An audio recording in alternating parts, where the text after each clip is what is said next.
നമ്മളുടെ പ്രഭാഷകൻ, നമ്മളുടെ അടുത്ത അമ്പലത്തിലെ മേശാന്തി, കഴിഞ്ഞ വർഷങ്ങളിലൊക്കെ അദ്ദേഹത്തിൻ്റെ പ്രഭാഷണം ഇവിടെ ഉണ്ടായിരുന്നു. ക്ഷേത്രസങ്കല്പം എന്ന വിഷയത്തിൽ മേക്കാവ് ദേവീ ക്ഷേത്രത്തിലെ മേശാന്തി ബ്രഹ്മശ്രീ വിനോദ് ശാന്തികൾ ഇവിടെ എത്തിയിട്ടുണ്ട്. ഏറ്റവും ആദരപൂർവ്വം അദ്ദേഹത്തെ ഈ സത്ര ആചാര്യൻ എന്ന നിലയിൽ ഈ വേദിയിലേക്ക് സ്വാഗതം ചെയ്യുന്നു. ക്ഷേത്രസങ്കല്പം എന്നാണ് അദ്ദേഹത്തിൻ്റെ വിഷയം. അദ്ദേഹത്തെ ഔപചാരികമായി സ്വാഗതം ചെയ്യാൻ സത്ര സമിതി അംഗങ്ങളെ ക്ഷണിക്കുകയും ചെയ്യുന്നു.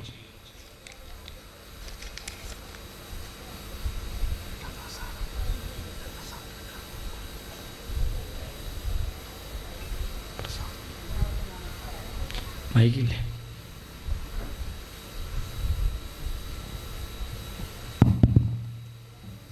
എല്ലാവർക്കും നമസ്കാരം. ഭാഗവത സത്ര ആചാര്യൻ ശ്രീ രഞ്ജിത്ത് പാണ്ടനാട് സാർ, ഇവിടെ സന്നിഹിതരായിരിക്കുന്ന ഭക്തജനങ്ങളെ, കൈപ്പുഴ ശ്രീധർമ്മശാസ്ത്ര ക്ഷേത്രത്തിലെ 7ാം ദിവസത്തെ ഭാഗവത സത്ര പ്രഭാഷണം അവതരിപ്പിക്കുന്നതിനായി എത്തിച്ചേർന്നിരിക്കുന്നത് ശ്രീ വിനോദ് ശാന്തിജി, മേക്കാവ് ദേവീ ക്ഷേത്രം മേൽശാന്തി. വിഷയം ക്ഷേത്രസങ്കല്പം. തിരുവിതാംകൂർ ദേവസ്വം ബോർഡ് ജീവനക്കാരനാണ് അദ്ദേഹം. നിരവധി വേദികളിൽ ആത്മീയ സാംസ്കാരിക പ്രഭാഷണങ്ങൾ നടത്തിവരുന്നു. ഇപ്പോൾ അദ്ദേഹം കൈപ്പുഴ മേക്കാവ് ദേവീ ക്ഷേത്രത്തിൽ മേൽശാന്തിയായി ജോലി ചെയ്യുന്നു. അദ്ദേഹത്തെ ഏറെ സന്തോഷത്തോടെ ആദരപൂർവ്വം ഈ വേദിയിലേക്ക് സ്വാഗതം ചെയ്യുന്നു.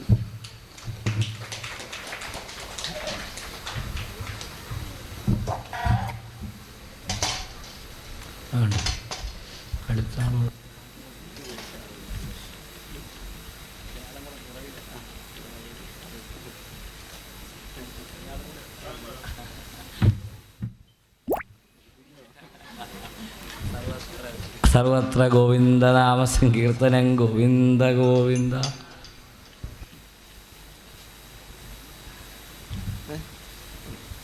അവിടെ ഇരിക്കരുത്.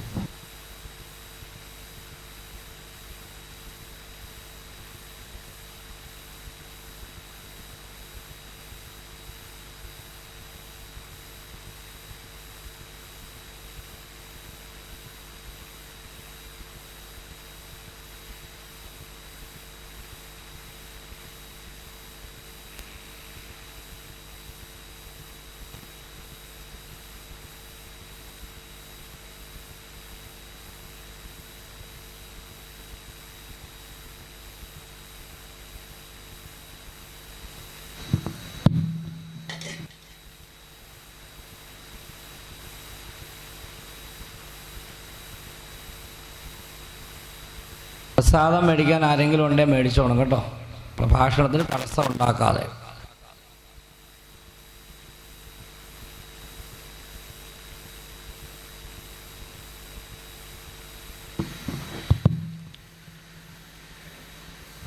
ഓം ഗുരുബ്രഹ്മ ഗുരുർവിഷ്ണു ഗുരുർദേവോ മഹേശ്വര ഗുരു സാക്ഷാൽ പരം ബ്രഹ്മ തസ്മൈ ശ്രീ ഗുരവേ നമഃ. ഓം സഹനാ ഭവതു സഹനോ ഭുനക്തു സഹ വീര്യം കരവാവഹൈ ത്വജസ്വിനാനവതീതമസ്തു മാ വിദ്വിഷാവഹൈ. ഓം ശാന്തി ശാന്തി ശാന്തി. എല്ലാവർക്കും നമസ്കാരം. ഈ സത്രവേദിയിൽ എനിക്ക് നിക്ഷിപ്തമായിരിക്കുന്ന വിഷയം ക്ഷേത്ര സങ്കല്പം എന്നുള്ളതാണ്. അതൊരു വലിയ സങ്കല്പം തന്നെയാണ്. അതായത് മുക്തി വരെയും തരുവാൻ സാധിക്കത്തക്ക വളരെ ഗഗനവും നിഗൂഢവുമായ രഹസ്യങ്ങളെയെല്ലാം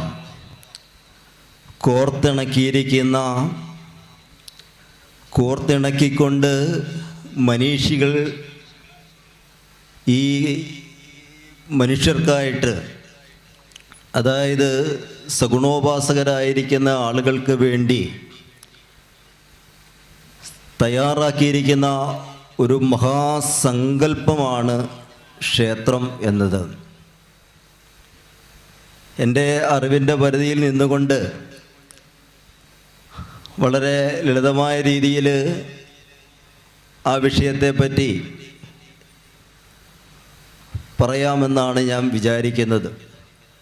എന്താണെങ്കിലും നമ്മളെല്ലാവരും ആഴ്ചയിൽ ഒരു ദിവസമെങ്കിലും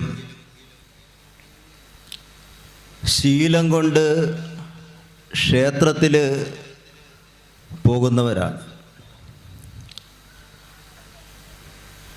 അങ്ങനെ പോകുന്ന നമ്മളോട് ആരെങ്കിലും ചോദിക്കുകയാണ്, എന്തിനാണ് ക്ഷേത്രത്തിൽ പോകുന്നത് എന്ന് ചോദിച്ചാൽ നമ്മൾ എന്തു പറയും? ദൈവത്തെ കാണുവാനാണ് ക്ഷേത്രത്തിൽ പോകുന്നത് എന്ന് വേണമെങ്കിൽ നമുക്ക് പറയാം. അപ്പം വീണ്ടും ചോദിക്കുകയാണ്, സർവവ്യാപിയായിരിക്കുന്ന ഈശ്വരനെ കാണുവാൻ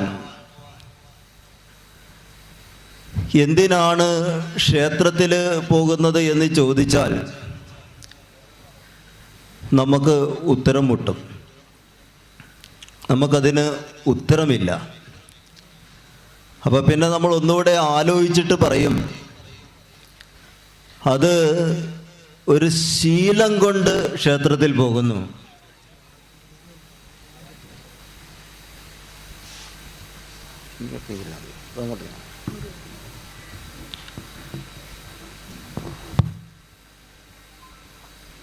അത് ഒരു ശീലം കൊണ്ട് ക്ഷേത്രത്തിൽ പോകുന്നു. അച്ഛനപ്പൂപ്പന്മാരുടെ കാലം മുതലേ അതൊരു ശീലമായി പോയി. ശീലം മുടങ്ങിയാൽ എന്തുണ്ടാകും? അസ്വസ്ഥതയുണ്ടാകും. അപ്പം ശീലം മുടങ്ങിയാൽ അസ്വസ്ഥത ഒഴിവാക്കുവാൻ വേണ്ടി ക്ഷേത്രത്തിൽ പോകുന്നുവെന്ന് വേണമെങ്കിൽ പറയാം. അപ്പോൾ കുറച്ചുകൂടെ ആഴത്തിൽ നമ്മൾ ചിന്തിച്ചു കഴിഞ്ഞെന്നാൽ ശീലം മുടങ്ങിയാൽ ഉണ്ടാകാവുന്ന ബുദ്ധിമുട്ട് ഒഴിവാക്കാൻ വേണ്ടിയാണ് ക്ഷേത്രത്തിൽ പോകുന്നത് എന്ന് വേണമെങ്കിൽ പറയാം. അത് ഒരു കൂട്ടര്. ഇനി വേറെ ഒരു കൂട്ടരുണ്ട്. അവരോട് നമ്മൾ ചോദിക്കുകയാണ്, എന്തിനാണ് ക്ഷേത്രത്തിൽ പോകുന്നതെന്ന് ചോദിച്ചു കഴിഞ്ഞാൽ അവർ പറയും, വഴിപാട് നടത്തുവാൻ വേണ്ടിയാണ് ക്ഷേത്രത്തിൽ പോകുന്നത്. എന്തിനാണ് വഴിപാട് നടത്തുവാൻ പോകുന്നത് എന്ന് ചോദിച്ചെന്നാൽ അതിപ്പോൾ ഒരു കാര്യം സാധിക്കുവാനുണ്ടായിരുന്നു, അല്ലെങ്കിൽ ഒരു കാര്യം സാധിച്ചു, അതിനുവേണ്ടി വഴിപാട് നടത്തുവാൻ പോകുന്നു എന്ന് പറയാം. നമ്മളെല്ലാം നമ്മുടെ ദേവീദേവന്മാരെ നമ്മുടെ കാഴ്ചപ്പാടിൽ നോക്കുമ്പം കാര്യസാധ്യത്തിന് വഴിപാട് നടത്തി, അതും മുൻകൂട്ടി നമ്മൾ പറഞ്ഞുറപ്പിക്കും. എന്തെങ്കിലും ഒരു കാര്യം സാധിക്കണമെന്നുണ്ടെങ്കിൽ ഭഗവാനെ 1 ലിറ്റർ പായസം നൽകിക്കൊള്ളാം, അല്ലെങ്കിൽ പട്ടും വളയും സമർപ്പിച്ചു കൊള്ളാം. ഇതെല്ലാം നേരത്തെ തന്നെ പറഞ്ഞ് കരാർ ഉറപ്പിക്കും. വേണമെങ്കിൽ എടുത്തുകൊള്ളണം, അല്ലേ? പായസം വേണമെങ്കിൽ കാര്യം സാധിച്ചു തന്നുകൊള്ളണം. ഇപ്പം നമ്മുടെയൊക്കെ കാഴ്ചപ്പാടിൽ എന്താണ്? നമ്മുടെ ദേവീദേവന്മാരെല്ലാം കാര്യം സാധിക്കുവാൻ കമ്മീഷൻ പറ്റുന്ന ഒരാളായി തീരുന്നു എന്ന് പറയുന്നതിനകത്ത് എന്തെങ്കിലും തെറ്റുണ്ടോ?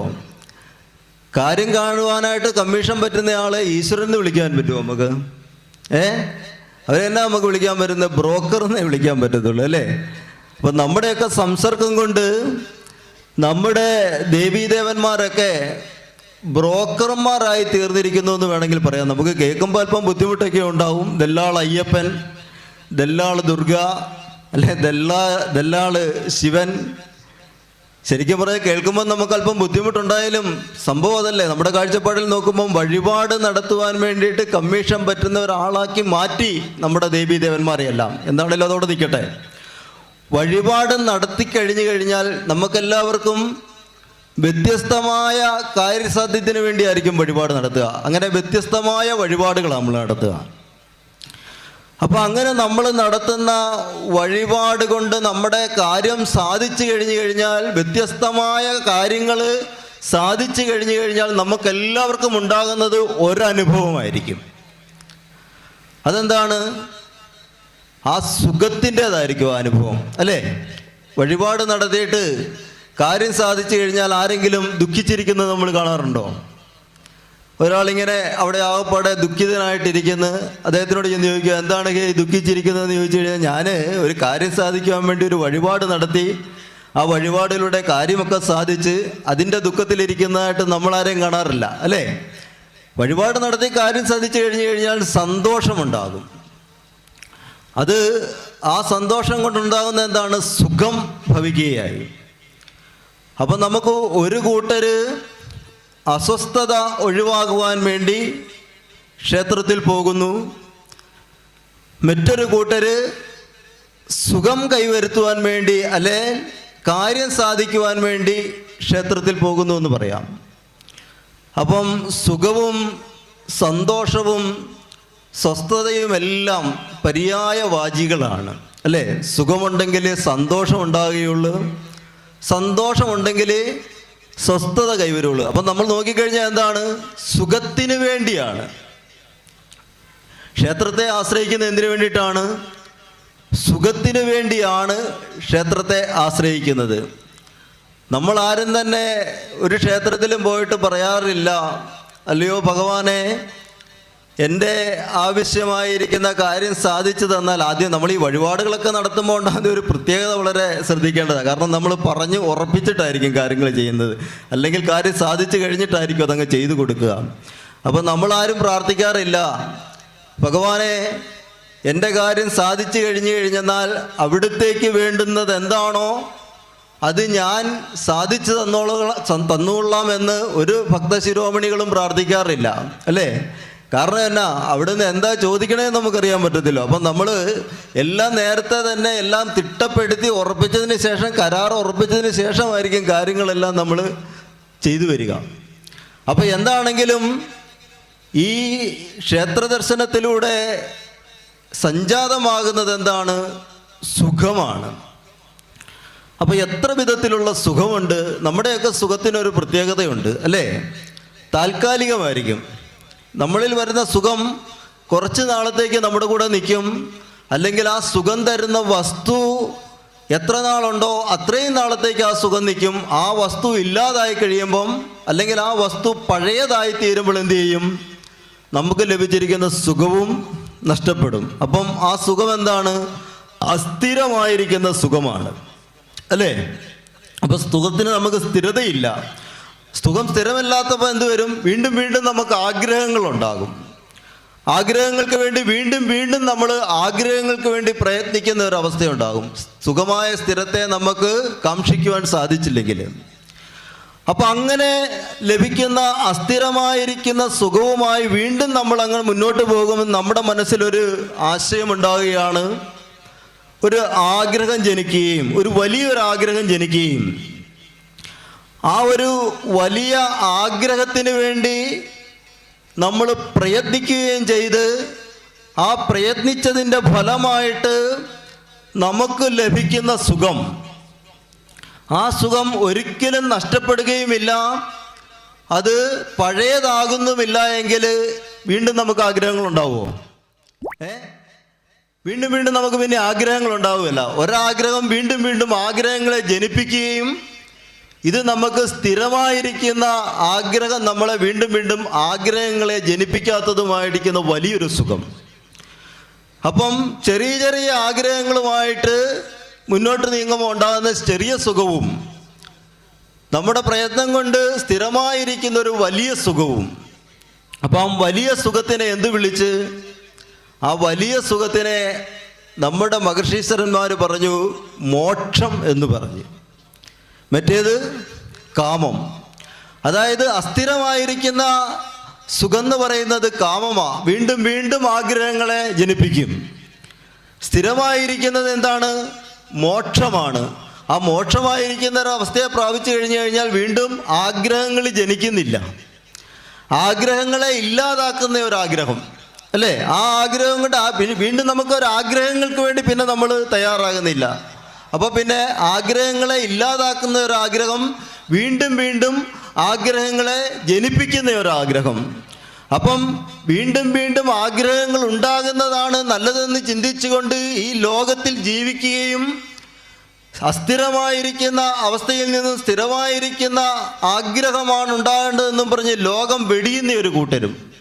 അങ്ങനെ രണ്ട് തലത്തിലാണ് കൂട്ടം. താൽക്കാലികമായ സുഖം മതിയെന്നും പറഞ്ഞുകൊണ്ട് ലോകത്തെ വെടിയാതെ ആഗ്രഹങ്ങളെ ജനിപ്പിച്ചുകൊണ്ട് ജീവിക്കുന്ന ഒരു സമൂഹവും, അതല്ല സ്ഥിരമായിരിക്കുന്ന സുഖമാണ് വലുത്, അതാണ് മനുഷ്യൻ്റെ ലക്ഷ്യത്തിൻ്റെ കാരണം, സുഖമായിരിക്കുന്ന സ്ഥിരമായിരിക്കുന്ന സുഖമാണ് മനുഷ്യൻ്റെ ലക്ഷ്യമെന്ന് ബോധ്യപ്പെട്ടുകൊണ്ട് അതിനുവേണ്ടി പ്രയത്നിക്കുന്ന ഒരു വലിയൊരാഗ്രഹം. അപ്പോൾ രണ്ട് ആഗ്രഹങ്ങളാണ്, രണ്ട് സ്ഥിരമായിരിക്കുന്നതും അസ്ഥിരമായിരിക്കുന്നതുമായ രണ്ട് സുഖത്തിന് വേണ്ടിയാണ്. അതിനെ അവർ പറഞ്ഞത് എന്താണ്? കാമമോക്ഷം എന്ന് പറഞ്ഞ്. അപ്പം നമ്മൾ എന്ത് ഈ കാമമോക്ഷത്തിലേക്ക് എത്തിപ്പെടാൻ എന്ത് ചെയ്യണം? സുഖം വേണം, സുഖം വേണം, സുഖം വേണം എന്നും പറഞ്ഞുകൊണ്ട് നമ്മളിങ്ങനെ ഇരുന്ന് കഴിഞ്ഞാൽ സുഖം വരുമോ? സുഖം ഉണ്ടാകണമെങ്കിൽ നമ്മൾ പ്രയത്നിക്കണം. അപ്പം പ്രയത്നിച്ചെങ്കിൽ മാത്രമേ സുഖമുണ്ടാകുകയുള്ളൂ. മനുഷ്യൻ്റെ പ്രയത്നമാണ് ഒരു വസ്തുവിനെ മൂല്യമുള്ളതാക്കി മാറ്റുന്നുവെന്ന് ഒരു പാശ്ചാത്യ ചിന്തകൻ കാറൽ മാർക്സ് 19-ാം നൂറ്റാണ്ടിൽ പറഞ്ഞു. മനുഷ്യപ്രയത്നമാണ് ഒരു വസ്തുവിന് മൂല്യമുണ്ടാക്കുന്നത് എന്ന്. അതായത് കൊടുങ്കാട്ടിൽ നിൽക്കുന്ന ഒരു മരം മുറിച്ച് ആ വൃക്ഷം നമ്മളിവിടെ കൊണ്ടുവന്ന് അതിൻ്റെ വേണ്ട വിധത്തിൽ ഫർണിച്ചറാക്കി മാറ്റിക്കഴിയുമ്പോൾ അതെന്തായി? മൂല്യമുള്ളൊരു വസ്തുവായി. മനുഷ്യൻ്റെ പ്രയത്നം കൊണ്ടാണ്. അപ്പോൾ ഇദ്ദേഹം പറയുന്നതിനും നൂറ്റാണ്ടുകൾക്ക് മുന്നേ, എത്ര നൂറ്റാണ്ടുകൾക്ക് മുന്നെന്ന് കൽപ്പിക്കുവാൻ പറ്റാത്തത്ര നൂറ്റാണ്ടുകൾക്ക് മുന്നേ നമ്മുടെ മനീഷികൾ, മഹർഷീശ്വരന്മാർ പറഞ്ഞു, മനുഷ്യപ്രയത്നമാണ് അർത്ഥവത്തായിട്ടുള്ളത്. മനുഷ്യൻ്റെ പ്രയത്നമാണ് ഒരു വസ്തുവിന് മൂല്യമുള്ളതാക്കി തീർക്കുന്നു. അതുകൊണ്ട് മനുഷ്യൻ്റെ പ്രയത്നമാണ് അർത്ഥവത്തായിട്ടുള്ളത്, അർത്ഥം എന്നവർ വിളിച്ചു. അപ്പോൾ മനുഷ്യൻ്റെ പ്രയത്നത്തിനെ അർത്ഥമെന്ന് വിളിച്ചു. അപ്പം ആ മനുഷ്യൻ്റെ പ്രയത്നം കൊണ്ട് സ്ഥിരമായ സുഖം കൈവരണമെങ്കിൽ അവരെന്ത് പറഞ്ഞ്? ആ അർത്ഥം കൈവരണമെങ്കിൽ എന്തു ചെയ്യണം? സ്ഥിരമായിട്ടുള്ള സുഖം കരഗതമായി തീരണമെങ്കിൽ അവർ നേരായ മാർഗത്തിലൂടെ അർത്ഥം സമ്പാദിക്കണമെന്ന് പറഞ്ഞ്. അതിനെ അവരെന്ത് പറഞ്ഞ്? ധർമ്മം എന്ന് വിളിച്ച്. ഇത്ര നല്ലൊരു പദങ്ങളാണെന്ന് നോക്കി. അതായത് നേരായ മാർഗത്തിലൂടെ മനുഷ്യരാശി മുഴുവൻ ജീവിക്കുന്നത് കാമമോക്ഷങ്ങളെ ആഗ്രഹിച്ചുകൊണ്ടാണ്. ആ മനുഷ്യൻ്റെ കാമമോക്ഷം സ്ഥിരമായിട്ട് അവർക്ക് അനുഭവയോഗ്യമായി തീരണമെന്ന് അവർ അന്ന് ചിന്തിച്ചു. ഈ കലിയുഗത്തിലെ മനുഷ്യർക്ക് ഇത് പ്രായോഗികമായി തീരണമെങ്കിൽ അതിനുള്ള ഉപായമാണ് പറഞ്ഞു കൊടുക്കേണ്ടതെന്ന് എത്രയോ കൽപ്പകോടി വർഷങ്ങൾക്ക് മുന്നേ അവർ മുൻകൂട്ടി മനസ്സിലാക്കി. മനുഷ്യന്മാർ ആ കാമത്തിലൂടെ കാമമോക്ഷം ലഭിക്കുവാൻ വേണ്ടിയിട്ട് അവർ ഏത് മാർഗം സ്വീകരിക്കണമെന്ന് ഈ നൂറ്റാണ്ടുകൾക്ക് മുന്നേ തന്നെ അവർ കൃത്യമായിട്ട് എഴുതി വെച്ചു. അവർ പറഞ്ഞെന്ത്? നേരായ മാർഗത്തിലൂടെ പ്രവർത്തിക്കണം. ആ നേരായ മാർഗത്തിനെ അവരെന്ത് വിളിച്ചു? ധർമ്മം എന്ന് വിളിച്ചു. അതായത് ധർമ്മത്തിലൂടെ സമ്പാദിക്കുന്ന അർത്ഥത്തിൻ്റെ ക്രയവിക്രയം കൊണ്ട് എന്ത് ചേരണം? കാമമോക്ഷങ്ങളെ എത്തിച്ചേരണം. എത്ര ഇതാർക്ക് പറയുവാൻ സാധിക്കും അല്ലേ? അപ്പം ധർമാർത്ഥ കാമമോക്ഷം. അപ്പം മനുഷ്യരാശിയുടെ ലക്ഷ്യത്തിലേക്ക് എളുതായിട്ടെത്തിക്കുവാൻ മഹർഷീശ്വരന്മാരാൽ കണ്ടെത്തിയിരിക്കുന്ന മഹാസങ്കല്പമാണ്, അല്ലെ മഹാസങ്കേതമാണ് ക്ഷേത്രം. ശരിയല്ലേ? നമ്മൾ നമ്മുടെ തന്നെ ജീവിതാനുഭവത്തിലൂടെ ചെകഞ്ഞു നോക്കി കണ്ടെത്തിയതാ അല്ലേ? ധർമാർത്ഥ കാമമോക്ഷത്തിനായിക്കൊണ്ടാണ് ക്ഷേത്രത്തിൽ പോകുന്നത് എന്തിനു വേണ്ടിയാണെന്നുള്ളതിൽ നമ്മൾ ചിന്തിച്ചപ്പം നമ്മുടെ തന്നെ അല്ല, ഇത് വേറെ നമ്മൾ വലിയ ഗ്രന്ഥങ്ങളൊന്നും ചകഞ്ഞ് നോക്കി കണ്ടെത്തിയ മാർഗങ്ങളല്ല. നമ്മൾ നമ്മുടെ തന്നെ അനുഭവം കൊണ്ട് കണ്ടെത്തിയതാണ്. എന്താ കണ്ടെത്തിയത്? നമ്മുടെ തന്നെ ക്ഷേത്രത്തിൽ പോകുന്നതിലെ ഉണ്ടാകുന്ന അനുഭവം കാമമോക്ഷങ്ങളെ കരഗതമാക്കുവാൻ വേണ്ടിയാണ്. അതിനുവേണ്ടി അവർ പറഞ്ഞ് മനുഷ്യരാശിയുടെ ലക്ഷ്യത്തിലേക്ക് എളുതായിട്ടെത്തിക്കുവാൻ മഹർഷീശ്വരന്മാരാൽ കണ്ടെത്തിയിരിക്കുന്ന മഹാസങ്കേതമാണ് ക്ഷേത്രം എന്നുള്ളതാണ്. അപ്പം നമുക്ക് ആ ക്ഷേത്രത്തിലൂടെ ഒന്ന് പോയി നോക്കാം, അത് നമുക്ക് അനുഭവയോഗ്യമാണോ എന്ന്. ഇല്ലെങ്കിൽ നമുക്ക് പോകണ്ടെന്ന് വയ്ക്കാം, അല്ലേ? എത്രയോ നാളുകളായിട്ട് നമ്മൾ ക്ഷേത്രത്തിൽ പോകുന്നു. നമ്മൾ ക്ഷേത്രത്തിൽ പോകുമ്പം ആചാരകൽപ്പിതമായിരിക്കുന്ന ആചരണത്തോടു കൂടി ആണോ പോകുന്നതെന്ന് നമുക്കൊന്ന് അറിയണമല്ലോ. എങ്കിലല്ലേ നമ്മൾ എത്ര വർഷങ്ങളായിട്ട് നമ്മളിവിടെ പോയിക്കൊണ്ടിരിക്കുക, ഒരു ഫലവും ഇല്ല നമ്മൾ ചിന്തിക്കുന്നത്. എത്ര നാളുകളായി തിരുമേനി കുളിച്ച് തൊഴുകയൊക്കെ ചെയ്യുന്നത്, എന്നിട്ടൊന്നും യാതൊരുവിധ ഫലവും ഇല്ല. അപ്പോൾ നമ്മൾ പോകുന്നതിനകത്ത് എന്തെങ്കിലും കുഴപ്പങ്ങളുണ്ടായിട്ടാണോ ആ ഫലം ഇല്ലാതെ വരുന്നത്, അതോ നമ്മൾ പോയിട്ടും അതിന് പ്രത്യേകിച്ചൊന്നും സവിശേഷത ഇല്ലാഞ്ഞിട്ടാണോ എന്ന് നമുക്കൊന്ന് ചിന്തിക്കാം. അപ്പം നമുക്ക് ബുദ്ധിമുട്ടുണ്ടാകുമ്പോഴാണ് നമ്മൾ ക്ഷേത്രത്തിൽ പോകുന്നത്, അല്ലേ? സാധാരണ എന്താണ്, എന്തെങ്കിലുമൊക്കെ മാനസികമായിട്ടുള്ള ബുദ്ധിമുട്ടും വിഷമവും ടെൻഷനും ഒക്കെ ഉണ്ടാകുന്ന സമയത്ത് കൂടുതൽ ആശ്രയിക്കുന്ന ഒരു സങ്കേതമാണ് ക്ഷേത്രം. നമുക്ക് അങ്ങനെ ഒന്ന് ചിന്തിച്ച് നോക്കാം എന്താണ് അവസ്ഥയെന്ന്. നമ്മൾ കൂടുതലായിട്ട് ടെൻഷനൊക്കെ ഉണ്ടാകുന്ന സമയത്ത്, അല്ലെങ്കിൽ ഈ ക്ഷേത്രത്തിൻ്റെ സങ്കല്പം എന്താണെന്ന് നമുക്കൊന്ന് മനസ്സിലാക്കി നോക്കാം. നമ്മുടെ തന്നെ ജീവിതാനുഭവത്തിലൂടെ നമുക്കൊന്ന് ചികഞ്ഞു നോക്കാം എന്തെങ്കിലും ഗുണങ്ങളുണ്ടോ ഇല്ലയോ എന്ന്. അപ്പോൾ അങ്ങനെ മാനസികമായിട്ടുള്ള ബുദ്ധിമുട്ടുകളും ടെൻഷനും ഒക്കെ വരുന്ന സമയത്ത് നമ്മൾ പല സ്ഥലങ്ങളെ ആശ്രയിക്കും, ഇല്ലേ? ചിലർ ബീച്ചിൽ പോകും, ചിലവർ സിനിമാ തിയേറ്ററിൽ പോകും, ചിലർ ക്ഷേത്രത്തിൽ പോകും. അങ്ങനെ പല വിധത്തിലുള്ള സന്തോഷം ജനിപ്പിക്കുന്നതായിട്ടുള്ള പല മേഖലകളെയായിരിക്കും നമ്മൾ തിരഞ്ഞെടുക്കുക. ഇപ്പം നമുക്കതിനകത്ത് സിനിമാ തിയേറ്ററിലേക്ക് പോകുന്നൊരു അവസ്ഥയെ നമുക്കൊന്ന് തിരഞ്ഞെടുക്കാം. അതായത് പുതിയതായിട്ടൊരു സിനിമ റിലീസാകുന്നു. ആ റിലീസാകുന്ന സിനിമ കാണണമെങ്കിൽ ഭയങ്കര തിക്കും തിരക്കുമൊക്കെ ഉണ്ടാവും. അപ്പം നമ്മൾ എന്തെങ്കിലുമൊക്കെ ഒരു കാര്യം സാധിക്കണമെങ്കിൽ, ഇവിടെ തന്നെ പറഞ്ഞല്ലോ, നമ്മുടെ പ്രയത്നം ഉണ്ടാകണം. അപ്പം നമ്മുടെ നിത്യനിദാനത്തിൽ മാറ്റം വരുത്തിക്കൊണ്ട് മാത്രമേ മനുഷ്യരാശിക്ക് എന്തെങ്കിലും ലക്ഷ്യത്തിലേക്ക് എത്തുവാൻ സാധിക്കുള്ളൂ, അല്ലേ? ലക്ഷ്യത്തിലേക്ക് എത്തണമെങ്കിൽ അവൻ്റെ നിത്യനിദാനത്തിലൊരു മാറ്റം വരുത്തണം. ഇപ്പം സിനിമാ തിയേറ്ററിലേക്ക് പോകുന്ന ആൾക്ക് മാറ്റിനെയാണ് കാണാൻ പോകുന്നതെങ്കിൽ എന്ത് വേണം? ഉച്ചക്കത്തെ ഭക്ഷണത്തിൻ്റെ സമയക്രമങ്ങളൊക്കെ മാറ്റണം, മറ്റു കാര്യങ്ങളൊക്കെ മാറ്റി വെച്ചിട്ട് വേണം നമുക്കതിലേക്ക് പോകുവാനായിട്ട്.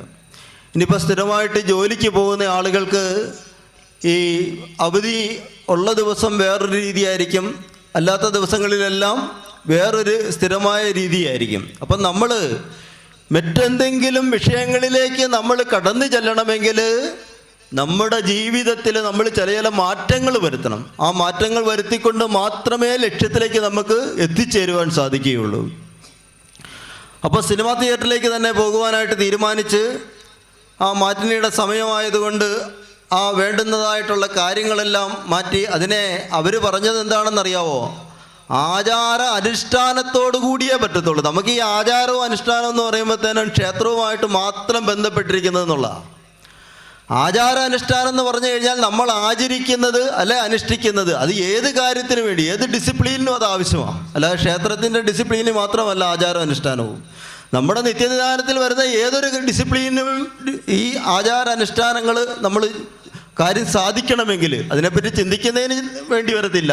ആ കാര്യം നമ്മൾ പ്രാവർത്തികമാക്കി തീർക്കണമെങ്കിൽ ആചാരവും അനുഷ്ഠാനവും ഉണ്ടാവണം. ഈ ആചാര്യന്മാർ പറഞ്ഞതുകൊണ്ട് അതെല്ലാം നമുക്കൊരു പഴഞ്ചൻ അല്ലെ, നമ്മുടെ മഹർഷീശ്വരന്മാരുടെ വാക്കുകൾ കേൾക്കുമ്പോഴത്തേനും ചിലപ്പോൾ പുച്ഛമായി തോന്നും. ആധുനിക യുഗത്തിലെ ശാസ്ത്രയുഗത്തിലേക്ക് ഇതൊക്കെ പഴഞ്ചൻ എന്നുള്ള ഒരു സിദ്ധാന്തമായിട്ട് നടക്കുന്ന ആളുകളാണ് നമ്മൾ. അപ്പോൾ അതിലേക്ക് നമുക്ക് കടന്നു വരാം എന്താണെങ്കിലും. അപ്പോൾ എന്താണെങ്കിലും ആചാര അനുഷ്ഠാനം നമ്മുടെ നിത്യദാനത്തിലുള്ള മാറ്റം വരുത്തിക്കൊണ്ട് മാത്രമേ നമുക്കൊരു കാര്യത്തിലേക്ക് ഇറങ്ങിത്തിരിഞ്ഞാൽ ലക്ഷ്യത്തിലേക്ക് എത്തിച്ചേരുവാൻ സാധിക്കുകയുള്ളൂ. അപ്പോൾ അങ്ങനെ സിനിമാ തിയേറ്ററിലേക്ക് പോകുവാൻ തീരുമാനിച്ചു. നിത്യദാനത്തിലൊക്കെ ഒരു ചെറിയ മാറ്റങ്ങളൊക്കെ വരുത്തി നേരെ അവിടെ ചെന്നപ്പോൾ എന്തായി, അവിടെ ഭയങ്കര തിരക്കാണ്. ആ തിരക്കിൻ്റെ ക്യൂവിനകത്ത് ഇടിച്ചു കയറി നമ്മൾ ടിക്കറ്റ് എടുക്കുവാൻ വേണ്ടി നിന്നു. ആ മേളിൽ നിന്നാണെങ്കിൽ സിമെൻ്റ് ഇട്ടതിൻ്റെ ചൂട്, താഴെ നിന്ന് ഈ ഭൂമി ചൂടായതിൻ്റെ ചൂട്, ഈ രണ്ട് സ്ഥലത്തു നിന്നൂടെയുള്ള ചൂട് കാരണം ഏതാണ്ട് പഞ്ചാഗ്നി മധ്യത്തിൽ നിൽക്കുന്ന തപസ് പോലെയുള്ള ഉഷ്ണത്തിലാണ് നമ്മൾ ഈ തിക്കും തിരക്കും എല്ലാം ഉണ്ടാക്കി ഇതിനകത്ത് ടിക്കറ്റ് എടുക്കുവാൻ വേണ്ടി നിൽക്കുന്നത്. നമ്മുടെ നാട്ടിലാണെങ്കിൽ പോലീസുകാരുടെ ചീത്തവിളിയൂടെ വേറെ കിട്ടും അല്ലേ. ഈയിടെ നമ്മൾ സിനിമയ്ക്ക് ടിക്കറ്റ് എടുക്കാൻ പോയ ആൾ മരിച്ച കഥയൊക്കെ നമ്മൾ കണ്ടില്ലേ അല്ലേ. സിനിമ ടിക്കറ്റ് എടുക്കാൻ പോയിട്ടൊരു പെണ്ണുപിള്ള മരിച്ചു പോവുകയൊക്കെ ചെയ്ത്. അപ്പോൾ ഇത്ര ഇടിയാണ് തിയേറ്ററിലായിട്ട് ടിക്കറ്റ് എടുക്കാൻ ചെന്ന് കഴിഞ്ഞാൽ.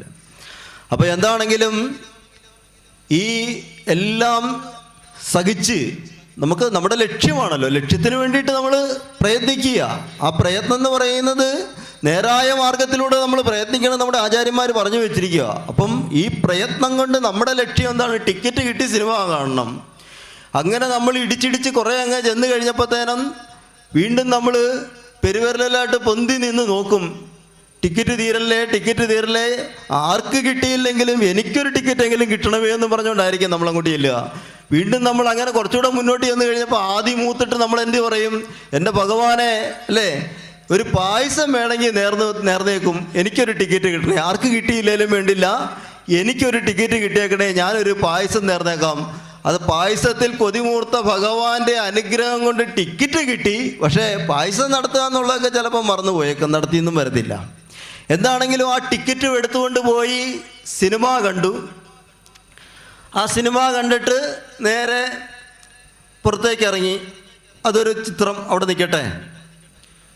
ഇതുപോലെ തന്നെ മാനസികമായിട്ട് ബുദ്ധിമുട്ടുണ്ടാകുമ്പോൾ നമ്മൾ പോകുന്ന വേറൊരു സങ്കേതമാണ് ക്ഷേത്രം അല്ലേ. അപ്പോൾ സിനിമാ തിയേറ്ററിൽ പോയ ആൾ ഇതെല്ലാം സഹിച്ച് ബുദ്ധിമുട്ടി സിനിമ കണ്ടിട്ട് നിൽക്കുന്നു എന്നുള്ളൊരവസ്ഥ. ഇതുപോലെ തന്നെ ബുദ്ധിമുട്ട് അനുഭവിക്കുന്ന സമയത്ത് നേരെ നമ്മൾ പോയി. അപ്പം നമ്മുടെ നാട്ടിലുള്ള ക്ഷേത്രമൊന്നും പോയാൽ പോരാ, നമുക്ക് ഇച്ചിരി അകലോട്ട് പോകാമെന്ന് വിചാരിച്ച് എവിടെ തിരഞ്ഞെടുത്ത്? നേരെ ഗുരുവായൂർ തിരഞ്ഞെടുത്ത് അല്ലേ. പട പേടിച്ച് പന്തളത്തിൽ വന്നപ്പോൾ അവിടെ പന്തം കൊളുത്തി പടയെന്ന് പറഞ്ഞ പോലത്തെ അവസ്ഥയാണ്. ഇതിലും വലിയ തിരക്കാണ് അവിടെ. എന്താണെങ്കിലും അവിടെയും ലക്ഷ്യത്തിലേക്ക് എത്തുവാൻ വേണ്ടിയുള്ള പ്രയത്നം കൊണ്ട് ആചാര അനുഷ്ഠാനത്തോടു കൂടി മാത്രമേ അവിടെയും പോകാൻ സാധിക്കുകയുള്ളൂ അല്ലേ. നമ്മുടെ നിത്യദാനത്തിലുണ്ടാകുന്ന വ്യതിയാനത്തെയാണ് ആചാരാനുഷ്ഠാനം എന്ന് പറയുക. അപ്പോൾ ആ മാറ്റങ്ങൾ വരുത്തിക്കൊണ്ട് ഗുരുവായൂരായിട്ട് ഇങ്ങനെ ക്യൂവിൽ നിന്ന് അവിടെയും നമ്മൾ ഈ ക്യൂവിൽ സഹിച്ച് അവിടെയും ഇതുപോലെ തന്നെ ഈ ചൂടിൻ്റെയൊക്കെ സഹിഷ്ണുതയിലൊക്കെ നിന്നുകൊണ്ട് തപസ് ചെയ്യും പോലെയൊക്കെ നിന്ന് നമ്മൾ കയറി ചെല്ലുന്നു. അവിടെയും ആദ്യം മൂത്തിട്ട്, അതായത് ഭഗവാനെ കാണാൻ പറ്റുമോ എന്നുള്ള ഒരു ആദ്യം മൂത്തിട്ട് നമ്മൾ ഇതുപോലെ പെരുവിരലിലൊക്കെ പൊന്തി ഒന്ന് നോക്കും. എന്നിട്ട് നമ്മൾ അവിടെയും പ്രാർത്ഥിക്കും, എൻ്റെ ഭഗവാനെ ആർക്ക് കാണാൻ പറ്റിയില്ലെങ്കിലും എനിക്ക് ഭഗവാനെ ഒന്ന് കാണുവാൻ സാധിക്കണം. അതുകൊണ്ട് എന്ത് വേണം? ഭഗവാൻ ഒരു പഞ്ചാര പായസം നൽകിയേക്കാം. അവിടെയും നമ്മൾ വഴിപാട് നടത്തും, വേണമെങ്കിൽ നടത്തിക്കോണം അല്ലേ. കാര്യം സാധിക്കണമെങ്കിൽ, പായസം കുടിക്കണമെന്നുണ്ടെങ്കിൽ എൻ്റെ കാര്യം സാധിച്ചു തന്നോണം. എന്താണെങ്കിലും കയ്യിലെ കാശിൻ്റെ കണക്കനുസരിച്ച് അവിടെയും നമ്മളൊരു പഞ്ചാര പായസമൊക്കെ നേർന്ന് ഭഗവാന്റെ, അതായത് പഞ്ചാര പായസത്തിൽ കൊതിമൂത്ത ഗുരുവായൂരപ്പൻ്റെ അനുഗ്രഹം കൊണ്ട് എന്ത് ലഭിച്ച്? ഭഗവാനെ കാണാനായിട്ടുള്ള ദർശനഭാഗ്യം ഉണ്ടായി. എന്താണേലും നമ്മൾ ദർശനത്തിന് പോകുമ്പോൾ നമ്മൾ പൊതുവേ എന്താ ചെയ്യുക? അറിഞ്ഞോ അറിയാതെയും നമ്മളോട് ഈ ക്ഷേത്രത്തിൽ ചെന്ന് കഴിഞ്ഞാൽ എന്താ ചെയ്യേണ്ടതെന്നൊന്നും നമുക്ക് നിശ്ചയമില്ല അല്ലേ. നമ്മളെ ഒന്നും പറഞ്ഞ് പഠിപ്പിച്ചിട്ടില്ല. അച്ഛനപ്പൂപ്പന്മാരുടെ കാലം മുതൽ പോകുന്നു, ആ ശീലം നമ്മളും തുടരുന്നു. അങ്ങനെ പോകുന്നതല്ലാണ്ട് എന്താണ് ചെയ്യേണ്ടതെന്ന് നമ്മൾ പഠിപ്പിച്ചിട്ടൊന്നുമില്ല. നമ്മൾ അവിടെ പോയി ക്ഷേത്രത്തിന് മുന്നിലേക്ക് ചെന്നാൽ എന്താ സംഭവിക്കുക? ചെന്ന് നേരെ കണ്ണങ്ങ് അടച്ചു കളയും അല്ലേ. കണ്ണടച്ചിട്ടാണ് ഭഗവാനോട് പ്രാർത്ഥിക്കുന്നത്. കണ്ണടച്ചിട്ട് പ്രാർത്ഥിക്കുന്ന സമയം കൊണ്ട് അവിടെ നിൽക്കുന്ന ആൾ പറയും, മാറിക്കോളാൻ പറയും. നമ്മൾ വലിയ VVIPകളൊന്നും അല്ലാത്തതുകൊണ്ട് നമുക്ക് ചിലപ്പോൾ ഒരു സെക്കൻഡ് നേരമോ അല്ലെ ഒരു അല്പം നേരമേ ഉള്ളായിരിക്കും ഭഗവാന്റെ മുന്നിലൊന്ന് നിൽക്കുവാൻ സാധിക്കുക. അപ്പം നമ്മളോട് മാറുവാൻ പറയും. മാറുവാൻ പറയുന്ന സമയം കൊണ്ട് തന്നെ നമ്മൾ പൗരബോധമൊക്കെ ഉള്ളത് കൊണ്ട് എന്ത് ചെയ്യും? നമ്മൾ നേരെ മാറുകയും ചെയ്യും. അപ്പം ശരിക്കും പറഞ്ഞാൽ ഭൂരിപക്ഷം ആളുകളും ഭഗവാന്റെ കൃത്യമായിട്ടുള്ള രൂപം കണ്ടിട്ടുള്ളവരില്ല. നമ്മൾ ഈ ഫോട്ടോയിൽ കാണുന്നതും അല്ലെ ഗുരുവായൂരപ്പൻ സീരിയലും സിനിമയൊക്കെ കണ്ടിട്ടുള്ള രൂപമാണ് എല്ലാവരുടെയും മനസ്സിലായിട്ട് കൂടുതലായിട്ടുണ്ടാവുക. അപൂർവ ആളുകൾ മാത്രമേ ഉള്ളൂ ഭഗവാന്റെ ആ ഒരു ആർച്ച അല്ലെങ്കിൽ ആ വിഗ്രഹം എന്ന ഉപാധി കൃത്യമായിട്ട് കണ്ടിട്ടുള്ളതെന്ന് വേണം നമുക്ക് പറയാനായിട്ട്. എന്താണെങ്കിലും ഈ ത്യാഗമെല്ലാം സഹിച്ച് അവിടെ നിന്ന് ദർശനം എന്ന് പറഞ്ഞാൽ കണ്ണ് തുറന്ന് കാണുന്ന ദർശനം. ഇവിടെ നമ്മൾ എന്ത് ചെയ്ത് ഭഗവാന്റെ മുന്നിൽ ചെന്നപ്പോൾ കണ്ണടയ്ക്കുകയാണ് ചെയ്തത്. കണ്ണടച്ചതെന്ന് പറഞ്ഞു കഴിഞ്ഞെന്നാൽ നമ്മുടെ ഉള്ളിലിരിക്കുന്ന ചൈതന്യം തന്നെയാണ് അവിടെ ഇരിക്കുന്നതും അത് തന്നെയാണ് ഇത് എന്നുള്ളത് നമ്മൾ പോലും അറിയാതെ നമ്മുടെ അംഗോപാംഗങ്ങൾ കൃത്യമായിട്ട് നമ്മളെ ഉദ്ബോധിപ്പിക്കുന്നു എന്നുള്ളതാണ്. മുദ്രാങ്കിതമായിട്ട് നമ്മൾ ചെയ്യുന്ന അറിഞ്ഞ് നമ്മുടെ ഒരു മുദ്ര, നമ്മൾ പ്രതീകാത്മകമായിട്ട് നമ്മൾ ചെയ്യുന്ന ക്രിയയാണല്ലോ മുദ്രകളിലൂടെ ചെയ്യുന്നത്, പൂജാഭാഗവുമായിട്ടൊക്കെ ബന്ധപ്പെട്ട് അങ്ങനെ ചെയ്യുന്നത്. അപ്പോൾ ആ മുദ്രയിലൂടെ പോലും നമ്മൾ അറിയാണ്ട് കണ്ണു അടച്ച് അങ്ങ് പ്രാർത്ഥിക്കുകയായി. അപ്പോൾ അവിടുന്ന് എന്താണേലും ആ ത്യാഗമൊക്കെ സഹിച്ച് അവിടെ തന്നെ ഇരിക്കുന്ന ചൈതന്യമാണ്, അതാണ് ഞാനാണ് അതെന്നുള്ള ഒരു ബോധമാണ് നമ്മൾ ശരിക്കും പറഞ്ഞാൽ അവിടെ നമ്മൾ മനസ്സിലാക്കേണ്ടത്. നമ്മൾ പോലും അറിയാതെ അഹം ബ്രഹ്മാസി എന്ന് പറയുന്ന ആത്മചൈതന്യത്തിലേക്ക് നമ്മൾ അറിയാതെ അമഗ്നമായി പോകും. എന്താണെങ്കിലും അതും കഴിഞ്ഞ് അവിടെ നിന്ന് നേരെ പുറത്തേക്ക് ഇറങ്ങി വന്ന് ചിത്രം 2.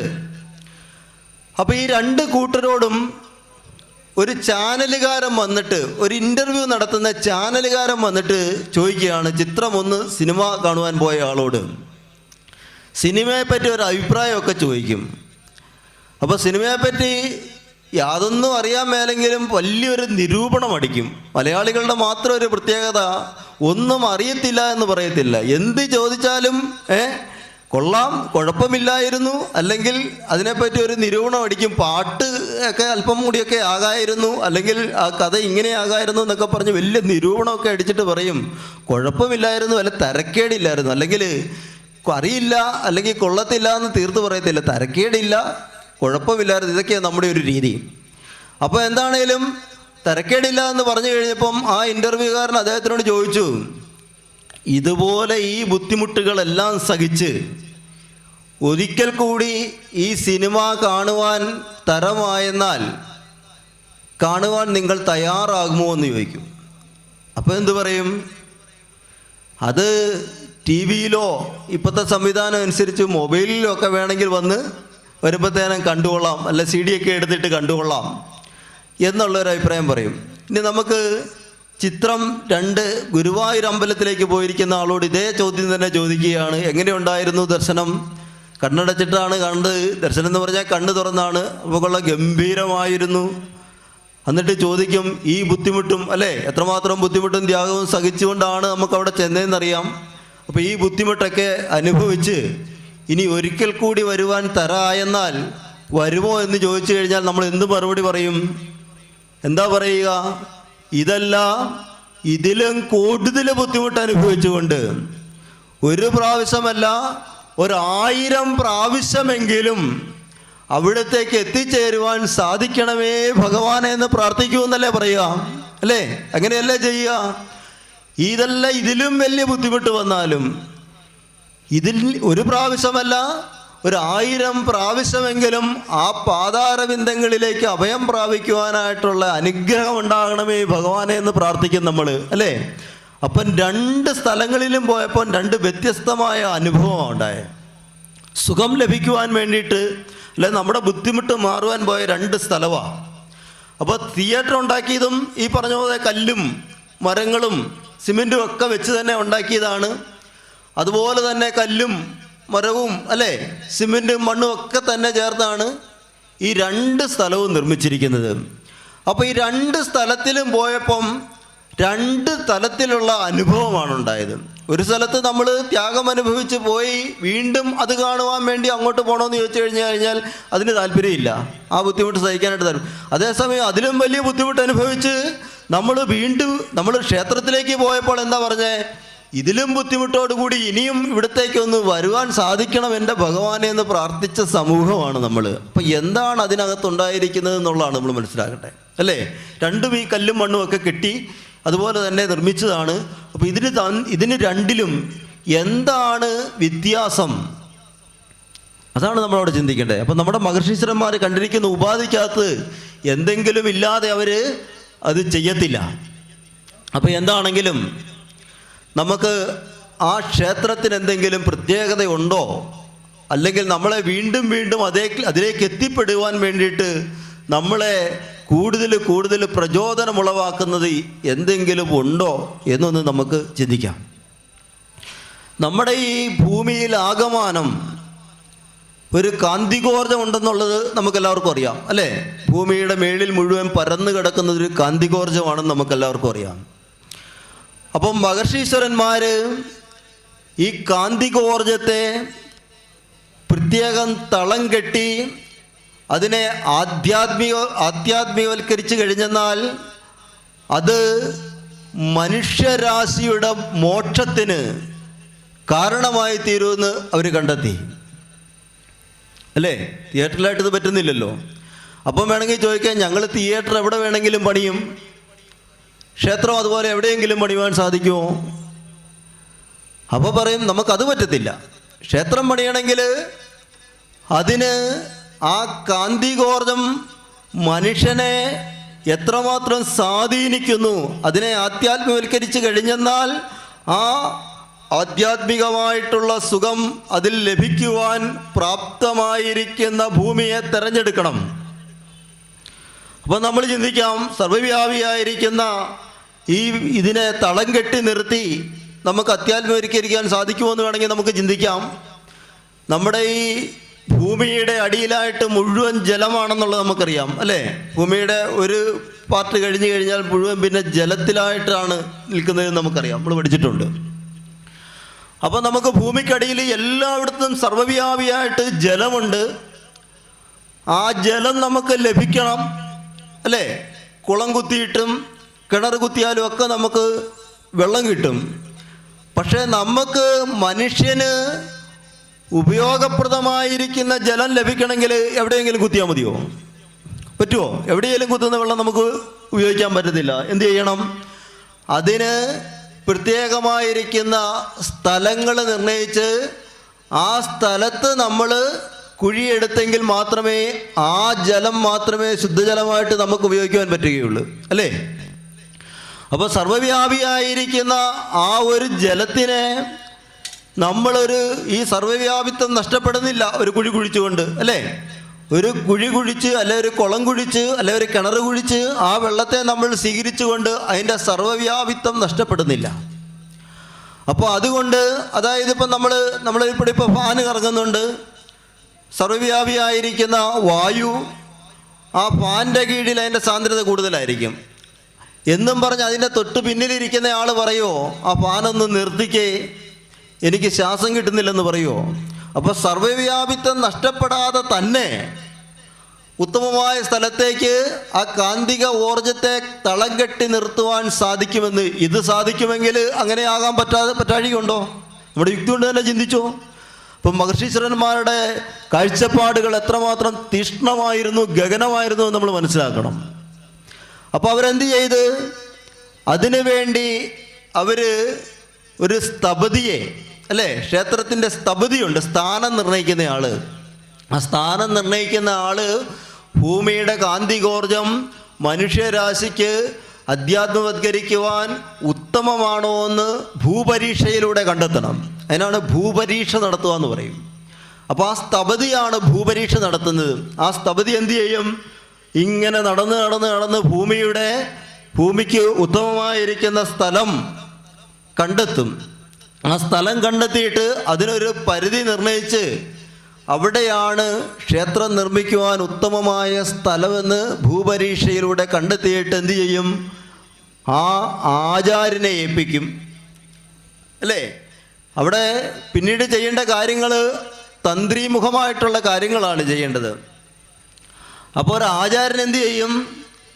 ആ സ്ഥലം നിർണയിച്ചിരിക്കുന്നിടത്ത് അവിടെ വന്നിട്ട്, അതായത് ഒരു പ്ലാശിൻ്റെ തൂപ്പുണ്ടാക്കി, ഇല്ലേ? നമ്മൾ തൂപ്പ് കളിക്കും, കുട്ടികളൊക്കെ തൂപ്പ് കളിക്കുന്നത് പോലെയുള്ള തൂപ്പ് പ്ലാശിൻ്റെ ഇല കെട്ടിവെച്ച് ഉണ്ടാക്കിയിട്ട് ആ ഭൂമിയിൽ മുഴുവനൊന്ന് തൂത്തിട്ട് പറയും, അല്ലയോ സൂക്ഷ്മജീവികളെ, നിങ്ങൾ ഈ ഭൂമി വിട്ട് അല്പം മാറി നിൽക്കണം, ഇവിടെ നിന്ന് മാറിത്തരണം.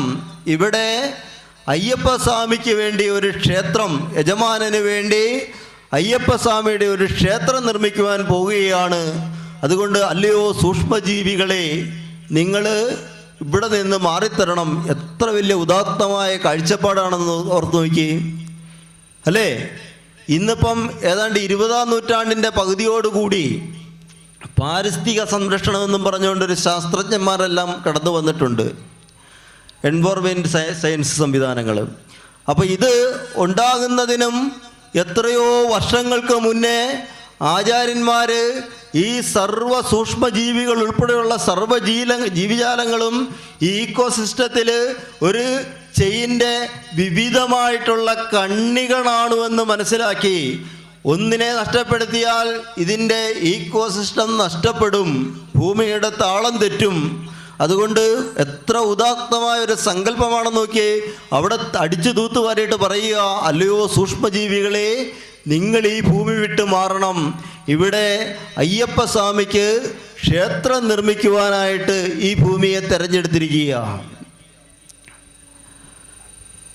അപ്പം ഈ 20-ാം നൂറ്റാണ്ടോട് കൂടി കടന്നു വന്നിരിക്കുന്ന ഈ പാരിസ്ഥിതിക സംരക്ഷകർ, അവർ ഒരു കാലഘട്ടത്തിൽ ഇതെല്ലാം എന്താണ്, മിഥ്യയാണ്, അല്ലെങ്കിൽ അന്ധവിശ്വാസ ജഡിലമാണെന്നൊക്കെ പറഞ്ഞുകൊണ്ട് ഇതിനെയെല്ലാം പുച്ഛിച്ച് തള്ളിയിരുന്നതാണ്. അവരിപ്പം വന്നിട്ട് പറഞ്ഞു, ഈ ഈക്കോസിസ്റ്റം നിലനിൽക്കണമെങ്കിൽ പ്രകൃതിയെ സംരക്ഷിക്കണം. അപ്പം ഞങ്ങളൊരു കാര്യം ചെയ്തു കൊള്ളാം, സർപ്പക്കാവുകൾ, അല്ലേ? നമുക്ക് പണ്ട് ധാരാളം സർപ്പക്കാവുകളും അതിനോട് ചേർന്ന് കുളവും ഒക്കെ ഉണ്ടായിരുന്നു. അപ്പോൾ ഇവർ ആധുനിക യുഗത്തിലേക്ക് കടന്നു വന്ന ആളുകൾ, വലിയ ശാസ്ത്രബോധമുള്ള ആളുകൾ ഒരു കാലഘട്ടത്തിൽ ഈ സർപ്പത്തിനെയൊക്കെ എടുത്തു കളയുകയും കാടുകളെല്ലാം വെട്ടി നശിപ്പിച്ച് ഈ കുളങ്ങളെല്ലാം മൂടിക്കളയുകയൊക്കെ ചെയ്ത്. അപ്പം നമ്മുടെ മഹർഷീശ്വരന്മാർ, നമ്മുടെ കാർന്നവന്മാർ പറഞ്ഞിട്ടുണ്ട്, മക്കളെ കാവ് തീണ്ടരുത്, അല്ലേ? കാവ് തീണ്ടരുതെന്ന് പറഞ്ഞാൽ കാട് വെട്ടരുത്. എന്നിട്ട് എന്ത് പറഞ്ഞ്, അങ്ങനെ കാവ് തീണ്ടിക്കഴിഞ്ഞു കഴിഞ്ഞാൽ സന്തതിക്കും സന്താനങ്ങൾക്കും ബുദ്ധിമുട്ടുണ്ടാകും, അല്ലേ? കുളം പറ്റും എന്ന് പറഞ്ഞ് അന്ന് നമ്മളോട് പറയുമായിരുന്നു, കാവ് തീണ്ടരുതെന്ന് പറയുമായിരുന്നു. ഇപ്പം ഈ കടന്നു വന്നിരിക്കുന്ന ആളുകൾ എന്ത് ചെയ്ത്, അവർ നേരെ വന്നിട്ട് പറയുകയാണ്, സർപ്പക്കാവുകൾ ആർക്കും വേണ്ടെങ്കിലും ഞങ്ങൾ എടുത്തുകൊള്ളാം. ഇപ്പോൾ അവർ സർപ്പക്കാവ് സംരക്ഷിക്കുന്നുണ്ട്. അപ്പോൾ ഈക്കോസിസ്റ്റം നിലനിൽക്കണമെങ്കിൽ എന്ത് വേണം? കാവിനെ സംരക്ഷിക്കണം. ആ കാവിനെ സംരക്ഷിച്ചെങ്കിലേ ഉള്ളൂ മരങ്ങളുണ്ടാവുകയുള്ളൂ. ആ മരം നിന്നാലേ ഉള്ളൂ മഴ പെയ്യുകയുള്ളൂ. ആ മഴ പെയ്തെങ്കിൽ മാത്രമേ ഉള്ളൂ അവിടുത്തെ കുളത്തിൽ ജലമുണ്ടാവുകയുള്ളൂ. കുളത്തിൽ ജലമുണ്ടായെങ്കിൽ മാത്രമേ ഉള്ളൂ അവിടെ നമുക്ക് ആവശ്യമായിട്ടുള്ള ആ ആഹാര പദാർത്ഥങ്ങൾക്കുള്ള കൃഷിയോഗ്യമായി തീരുകയുള്ളൂ. അങ്ങനെ കൃഷിയോഗ്യമായി ലഭിക്കുന്ന ധാന്യങ്ങളുണ്ടെങ്കിൽ മാത്രമേ പോഷകമായ ആഹാരം ലഭിക്കുകയുള്ളൂ. ആ പോഷകമായ ആഹാരം നമ്മൾ കഴിച്ചെങ്കിൽ മാത്രമേ സന്തതി പരമ്പരകൾ ഉണ്ടാകുകയുള്ളൂ. ആ സന്തതികൾ നിലനിൽക്കണമെങ്കിൽ എന്ത് വേണം? അന്നത്തെ ആചാര്യന്മാർ പറഞ്ഞു, കാവ് തീണ്ടരുത്, കാവ് നശിപ്പിക്കരുത് എന്ന് പറഞ്ഞ്. ഇന്നിപ്പോൾ ഇവർ വന്നിട്ട് നേരെ പറഞ്ഞിരിക്കുകയാണ്, ഈക്കോസിസ്റ്റം റെയിൻഫ്ലോ ഇങ്ങനെയുള്ള കാര്യങ്ങളെപ്പറ്റി എല്ലാം പ്രതിപാദിച്ചിട്ട് അവർ ഇംഗ്ലീഷിലാകുമ്പോൾ ഇതൊക്കെ കുറച്ചുകൂടെ നമ്മൾ പെട്ടെന്ന് ഉൾക്കൊള്ളും. ആധുനിക കാലഘട്ടമല്ലേ, അല്ലാതെ നമ്മുടെ ഋഷീശ്വരന്മാർ പറഞ്ഞപ്പോൾ ഇതൊക്കെ ഉൾക്കൊള്ളുവാൻ സാധിച്ചില്ല. അപ്പോൾ അവർ ഇതെല്ലാം വേണമെന്നും പറഞ്ഞപ്പോൾ തിരിച്ചു വന്നിട്ടുണ്ട്. അന്ന് അവരിത് പറഞ്ഞിരുന്നെങ്കിൽ, ഇംഗ്ലീഷിൽ പറയുകയായിരുന്നെങ്കിൽ ചിലപ്പോൾ ഒരു പക്ഷേ നമ്മുടെ കാവുകളെല്ലാം രക്ഷപ്പെട്ടു പോയേനെ. എന്താണെങ്കിലും അങ്ങനെ ആ സർവ്വജീവജാലങ്ങളും, അതായത് ഭൂമിയിലുള്ള സർവ്വജീവജാലങ്ങളും ഒന്നിനോട് ബന്ധപ്പെട്ടിരിക്കുന്നു. ഈ ഭൂമിയുടെ നിലനിൽപ്പിന് ഇത് തന്നെ ആവശ്യമാണ് എന്ന് അവർ ഉറച്ചു വിശ്വസിച്ചിരുന്നു. അതിലേക്ക് എത്തുവാൻ വേണ്ടിയിട്ടുള്ള എത്ര ഉദാത്തമായ കാര്യം അവർ ആ തൂപ്പ് കൊണ്ട് തൂത്തിട്ട് പറയുക, അല്ലയോ സൂക്ഷ്മജീവികളെ, നിങ്ങൾ ഈ ഭൂമി വിട്ട് മാറണം. അങ്ങനെ യജമാനന് വേണ്ടി എന്തു ചെയ്തു? ക്ഷേത്രം അവിടെ നിർമ്മിച്ചു. ആ ക്ഷേത്രം നിർമ്മിച്ചിട്ട് അതിൻ്റെ ഗഗനമായ കാര്യങ്ങളൊക്കെയുണ്ട്. അതായത് കർഷണം പോലെയുള്ള കാര്യങ്ങളുമൊക്കെ നടത്തി അവിടെ നമ്മൾ പ്രതിഷ്ഠ കഴിക്കുകയാണ്. അപ്പോൾ പ്രതിഷ്ഠ കഴിച്ചു കഴിഞ്ഞാൽ ആ പ്രതിഷ്ഠാനന്തരം ആ ആചാര്യൻ അല്ലെങ്കിൽ ഗുരുസ്ഥാനിയൻ, നമ്മളെല്ലാവരും ക്ഷേത്രത്തിലെ ആചാര്യനെ തന്ത്രി എന്നാണ് വിമർശിക്കുക. ശരിക്കും പറഞ്ഞാൽ തന്ത്രി എന്നുള്ള ഒരു പദം തന്ത്രശാസ്ത്രത്തിലൊന്നും തന്നെ പ്രതിപാദിക്കുന്നില്ല. മന്ത്രി അല്ലെ ആചാര്യൻ അല്ലെങ്കിൽ ഗുരു, ഈ മൂന്ന് ഭാവത്തിലാണ് ശരിക്കും വിമർശിക്കുക. തന്ത്രി എന്നുള്ള പദമൊക്കെ പിന്നീട് കടന്നു വന്നിട്ടുള്ളതാണ്. ശരിക്കും പറഞ്ഞാൽ ദേവൻ്റെ ഗുരുസ്ഥാനീയനാണ് ആചാര്യൻ എന്ന് പറയുന്നത്. അപ്പോൾ ഗുരുവിൻ്റെ സ്ഥാനം എന്താണ്? തന്ത്രിയേക്കാളും വലിയ സ്ഥാനമാണ് അല്ലേ? ഗുരുസ്ഥാനം കഴിഞ്ഞിട്ടല്ലേ മറ്റ് സ്ഥാനങ്ങളുള്ളൂ. അപ്പോൾ തന്ത്രിക്ക് എന്ന് പറയുന്ന ആചാര്യൻ എന്ന് പറയുന്നത് ഗുരുസ്ഥാനീയനാണ് ദേവൻ്റെ. അപ്പം ഗുരുസ്ഥാനീയനായിരിക്കുന്ന ദേവനോട് പ്രതിഷ്ഠ കഴിഞ്ഞിട്ട് പറയും, ലോകാനുഗ്രഹ ഹേതുർത്ഥം സ്ഥിതീഭവ സുഖായജ. അതിൻ്റെ കുറച്ചുകൂടെ മന്ത്രവിഷയങ്ങളൊക്കെ ഉണ്ട്, അതിൻ്റെ ശ്ലോകമുണ്ട്, നമുക്ക് ആവശ്യമുള്ള ഇത്രയേ ഉള്ളൂ. എന്താണ് പറയുന്നത്? ലോകാനുഗ്രഹ ഹേതുർത്ഥം സ്ഥിതീഭവ സുഖായജ. ഈ ലോകത്തെ അനുഗ്രഹിക്കുവാൻ വേണ്ടി ഇവിടെ ഇരിക്കുക. എന്ത് വേണം? സുഖം വരുത്തുവാൻ വേണ്ടി അല്ലേ? ലോകാനുഗ്രഹ ഹേതുർത്ഥം സ്ഥിതീഭവ സുഖത്തിനായിക്കൊണ്ട്, ഇവിടെ വരുന്ന ഭക്തർക്ക് സുഖത്തിനായിക്കൊണ്ട് ഇവിടെ ഇരിക്കണം എന്നുള്ളൊരു സങ്കല്പം പറഞ്ഞുകൊണ്ടാണ് ആ പ്രതിഷ്ഠാനന്തരം ആ ആചാര്യൻ പ്രതിഷ്ഠ കഴിഞ്ഞിട്ട് പുറത്തേക്ക് ഇറങ്ങുക. അപ്പം നമ്മുടെ ദേവീദേവന്മാരൊക്കെ നമ്മളെ ദോഷം വരുത്തുന്ന ആളുകളാണോ എന്ന് ചിന്തിച്ച് നോക്കിക്കേ. ഇല്ലേ? നമ്മൾ ചില സ്ഥലങ്ങളിലൊക്കെ ചെന്ന് കഴിയുമ്പോഴത്തേനും ചില ആളുകളൊക്കെ പറയും, ആ ദേവിയുടെ കോപം ഉണ്ടായി, അല്ലെ ഒരു ദേവീദേവന്മാർക്കും ആരെയും ശപിക്കുവാനോ കോപിക്കുവാനോ ഒന്നും സാധിക്കത്തില്ല. ആരെയും ഭയപ്പെടുത്തുന്ന ഒരു ഉപാധിയല്ല ഈശ്വര സങ്കല്പം. അത് നമ്മൾ മനസ്സിലാക്കണം. ഗുരുനാഥൻ പറഞ്ഞിരിക്കുന്നത് എന്താണ്? സുഖത്തിനായിക്കൊണ്ട് സ്ഥിതി ചെയ്യുക. അപ്പം നമ്മൾ നമ്മുടെ അമ്പലത്തിൽ ചെന്നിട്ട് നമുക്ക് ദോഷം വന്നുവാണെങ്കിൽ നമുക്ക് ചെന്നിട്ട് ചോദിക്കാം, അല്ലയോ അയ്യപ്പസ്വാമി, അങ്ങയുടെ ഗുരുനാഥൻ അങ്ങയോട് എന്താണ് പറഞ്ഞിരിക്കുന്നത്? ഞങ്ങൾക്ക് ദോഷം വരുത്താമെന്നാണോ പറഞ്ഞത്? ഗുരുത്തക്കേട് കാണിക്കരുതെന്ന് നമുക്ക് പറയാം അല്ലേ? ഗുരുത്തക്കേടായി പോയല്ലേ? ഗുരുനാഥൻ പറഞ്ഞ് ഏൽപ്പിച്ചിരിക്കുന്നത് എന്താണ്? സുഖത്തിനായിക്കൊണ്ട് പ്രവർത്തിക്കുക, സുഖം കൊടുക്കുക എന്നാണ് പറഞ്ഞത് ലോകത്തിന്. അപ്പം നമുക്ക് ഒരു ദേവീദേവന്മാരും ഒരു വിധത്തിലും ഒരു ദോഷവും ചെയ്യത്തില്ല. അവർ സുഖത്തിനായി തന്നെ നിലകൊള്ളുന്നതാണെന്നുള്ള ഒരു ബോധം നമുക്കുണ്ടാവണം. അപ്പോൾ എന്താണെങ്കിലും അവിടെ നമുക്ക് ആ ക്ഷേത്രം നിർമ്മിച്ചു. സമയം എത്ര മണിവരെ പറ്റും? പരിമിതി 8:15 വരെയാണോ? അപ്പോൾ എന്താണെങ്കിലും അങ്ങനെ ആ ക്ഷേത്രം അവിടെ എനർജി ഉള്ളതാണ്. ആ പോസിറ്റീവ് എനർജിയെ, അതായത് ഭൂമിയുടെ കാന്തികമായിരിക്കുന്ന ആ എനർജിയെ തളം കെട്ടി നിർത്തി ആധ്യാത്മികവത്കരിച്ച് കഴിഞ്ഞെന്നാൽ അത് മോക്ഷത്തിന് കാരണമാക്കി തീർത്തു. എന്ത്? ക്ഷേത്രം. അപ്പം നമ്മൾ ആ ക്ഷേത്രത്തിലൂടെ മോക്ഷം കരഗതമാകണമെങ്കിൽ എന്ത് ചെയ്യണം? അതിനും ആചാര്യന്മാർ പറഞ്ഞിരിക്കുന്ന 5 കാര്യങ്ങളെ നമ്മൾ ചെയ്യണം. ഇത് ചെയ്യുന്നുണ്ടോ എന്നുള്ളതാണ് നമ്മൾ കൃത്യമായിട്ട് മനസ്സിലാക്കേണ്ടത്. എന്താണ്? അഭിഗമനം, ഉപാദാനം, ഇജ്യ, സാധ്യായം, യോഗം. ഈ 5 കാര്യങ്ങളെ നമ്മൾ ആചരിച്ചു കഴിഞ്ഞെങ്കിൽ മാത്രമേ നമുക്ക് ഈ കാമമോക്ഷങ്ങൾ ലഭിക്കുകയുള്ളൂ. എന്താണ് അഭിഗമനം നമുക്കൊന്ന് നോക്കാം. അതായത് ശരിക്കും പറഞ്ഞാൽ ഈശ്വരൻ ഇരിക്കുന്ന ദിക്കിനെ നോക്കിയുള്ള ഗമനം. ഈശ്വരൻ ഇരിക്കുന്ന ദിക്കിലേക്ക് പോകുന്ന ഗമനത്തിനെയാണ് അഭിഗമനം. പച്ച മലയാളത്തിൽ പറഞ്ഞാൽ കുളിച്ച് തൊഴുക. അത് തന്നെ അതിൻ്റെ സാരം, കുളിച്ച് തൊഴുക. ഇപ്പം നമ്മൾ പറയും, എത്ര നാളായിട്ട് കുളിച്ച് തൊഴുക എൻ്റെ തിരുമേനി, ഇതിനൊന്നും യാതൊരു മാറ്റവും ഇല്ലല്ലോ എന്ന് വേണേൽ പറയാം. ഇപ്പം എന്തിനാ കുളിച്ച് തൊഴുന്നതെന്ന് നമ്മൾ നോക്കണ്ടേ? നമ്മൾ മനസ്സിലാക്കിയല്ലോ, അവിടെ ആ കാന്തിക ഊർജത്തെ അവിടെ തളം കെട്ടി നിർത്തിയിട്ടാണ് നമുക്ക് ആധ്യാത്മികവത്കരിക്കുവാൻ വേണ്ടി തയ്യാറാക്കിയിരിക്കുന്നതെന്ന് നമ്മൾ മനസ്സിലാക്കി.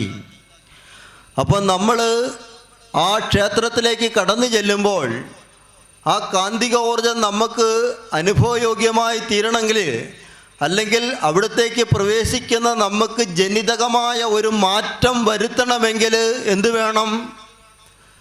നമ്മുടെ ശരീരത്തിലെ സുഷിരങ്ങളെല്ലാം തുറന്നിരിക്കണം. അങ്ങനെ ജനിതകമായ മാറ്റങ്ങൾ വരുത്തും.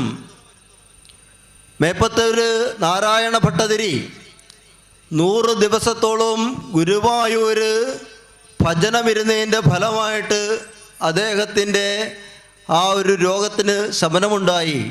കേട്ടിട്ടുണ്ടല്ലോ നമ്മൾ.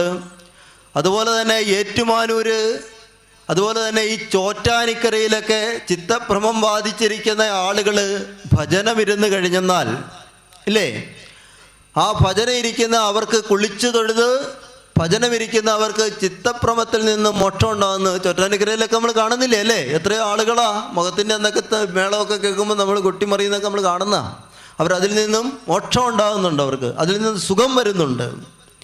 അപ്പോൾ ശരിക്കും പറഞ്ഞു കഴിഞ്ഞാൽ ജനിതകമായ ഒരു മാറ്റം വരുത്തുവാൻ ഈ തളം കെട്ടി നിർത്തിയിരിക്കുന്ന ആധ്യാത്മിക സങ്കേതത്തിന് സാധിക്കുമെന്നുള്ളതിനകത്ത് സംശയമില്ലല്ലോ.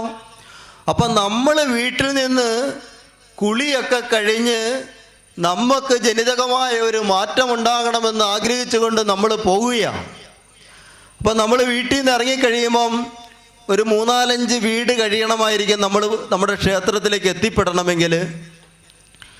അപ്പം നമ്മൾ പോകുന്ന സമയത്ത് അവിടെയുള്ള ആളുകളൊക്കെ നമ്മളെ കാണും. അപ്പം നമ്മളെ കാണുമ്പം നമ്മൾക്കൊക്കെ ഒരു കുഴപ്പമുണ്ട്, മറ്റുള്ളവരെ കാണിക്കുവാൻ വേണ്ടിയാണ്. അവരെന്ത് വിചാരിക്കും അല്ലേ? എന്ത് ചെയ്താലും അവരെന്ത് വിചാരിക്കും അല്ലേ? അവർ കാണേണ്ടതല്ലേ? ഇങ്ങനെയൊക്കെയുള്ള ചിന്താധാര നമ്മുടെ മനസ്സിലുണ്ട്. അപ്പോൾ സുന്ദരവും സുന്ദരികളുമായിരിക്കുന്ന മുഖങ്ങളെയൊക്കെ കുളിയൊക്കെ കഴിഞ്ഞ് ഒന്നുകൂടെ സുന്ദരമാക്കുവാൻ വേണ്ടി എന്ത് ചെയ്യും? ഈ തുറന്നിരിക്കുന്ന സുഷിരങ്ങളെയെല്ലാം പൗഡറൊക്കെ ഇട്ടങ്ങ് അടയ്ക്കും ഇല്ലേ? കുറച്ച് സ്പ്രേയും ഒക്കെ അടിച്ച് ക്രീമും ഒക്കെ തേച്ച് എന്ത് ചെയ്ത് കുളിച്ച് തുറന്നു വന്നിരുന്ന ആ സുഷിരങ്ങളെയെല്ലാം നമ്മൾ വീണ്ടും അടച്ച്, അങ്ങനെ നമ്മൾ നേരെ അവിടേക്ക് ചെന്ന് കഴിഞ്ഞെന്നാൽ എന്തായിരിക്കും അനുഭവം? എന്തു പറ്റി? തുറന്ന സുഷിരങ്ങളെല്ലാം അടഞ്ഞുപോയി. അവിടെയുള്ള കാന്തികോർജം നമുക്ക് അനുഭവയോഗി ജനിതകമായ മാറ്റത്തിന് കാരണമായി തീരുമോ? ഇല്ല. ഇത് മനസ്സിലാക്കിയ മഹർഷീശ്വരന്മാർ എന്ത് ചെയ്ത് ക്ഷേത്രത്തിനോട് അടുത്ത് തന്നെ ഒരു കുളമുണ്ടാക്കി. എന്നിട്ട് പറഞ്ഞു അവിടെ നിന്നും കുളിച്ചിട്ട് കയറി തൊഴുതാൽ മതി. അവർക്കറിയാം ഈ കുളക്കിൻ്റെ കടവിൽ കൊണ്ടുവന്ന് പൗഡറും ഒക്കെ വെച്ചിട്ട് മേക്കപ്പ് ഒന്നും ചെയ്യത്തില്ല അല്ലേ? അവിടെ വന്നിരുന്ന് പൗഡറും ഒക്കെ തേച്ച് മേക്കപ്പ് ഒക്കെ ഇട്ടിട്ടായാലും പോകത്തില്ല. അതുകൊണ്ട് അവരുടെ ദീർഘവീക്ഷണം കൊണ്ട് അവരെന്ത് ചെയ്ത് അതിനുവേണ്ടി ഒരു കുളവും ക്ഷേത്രവുമായിട്ട് ബന്ധപ്പെട്ട് അവർ നിർമ്മിച്ചു.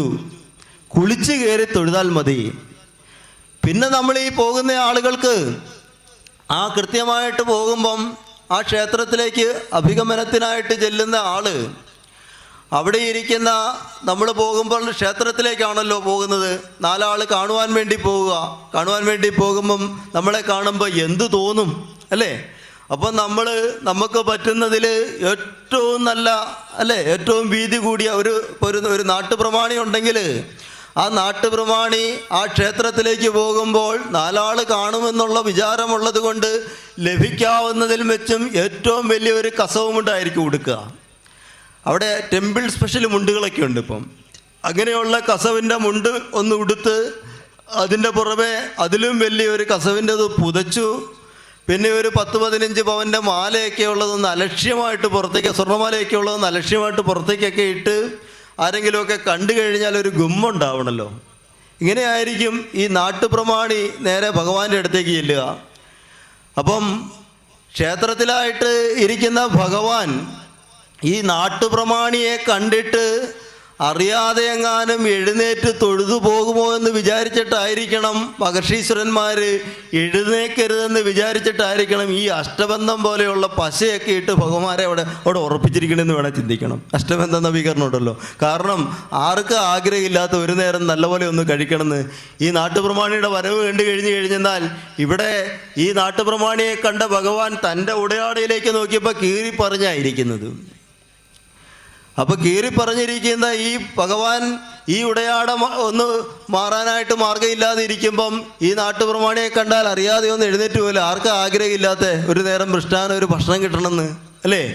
അപ്പം തൻ്റെ മാലയിലേക്ക് നോക്കിയപ്പോൾ ഏതാണ്ട് ഒരു നൂല് പോലത്തെ മാല കറുത്ത് പിടച്ച കിടക്കുന്ന ഭഗവാന്റെ കഴുത്തിൽ.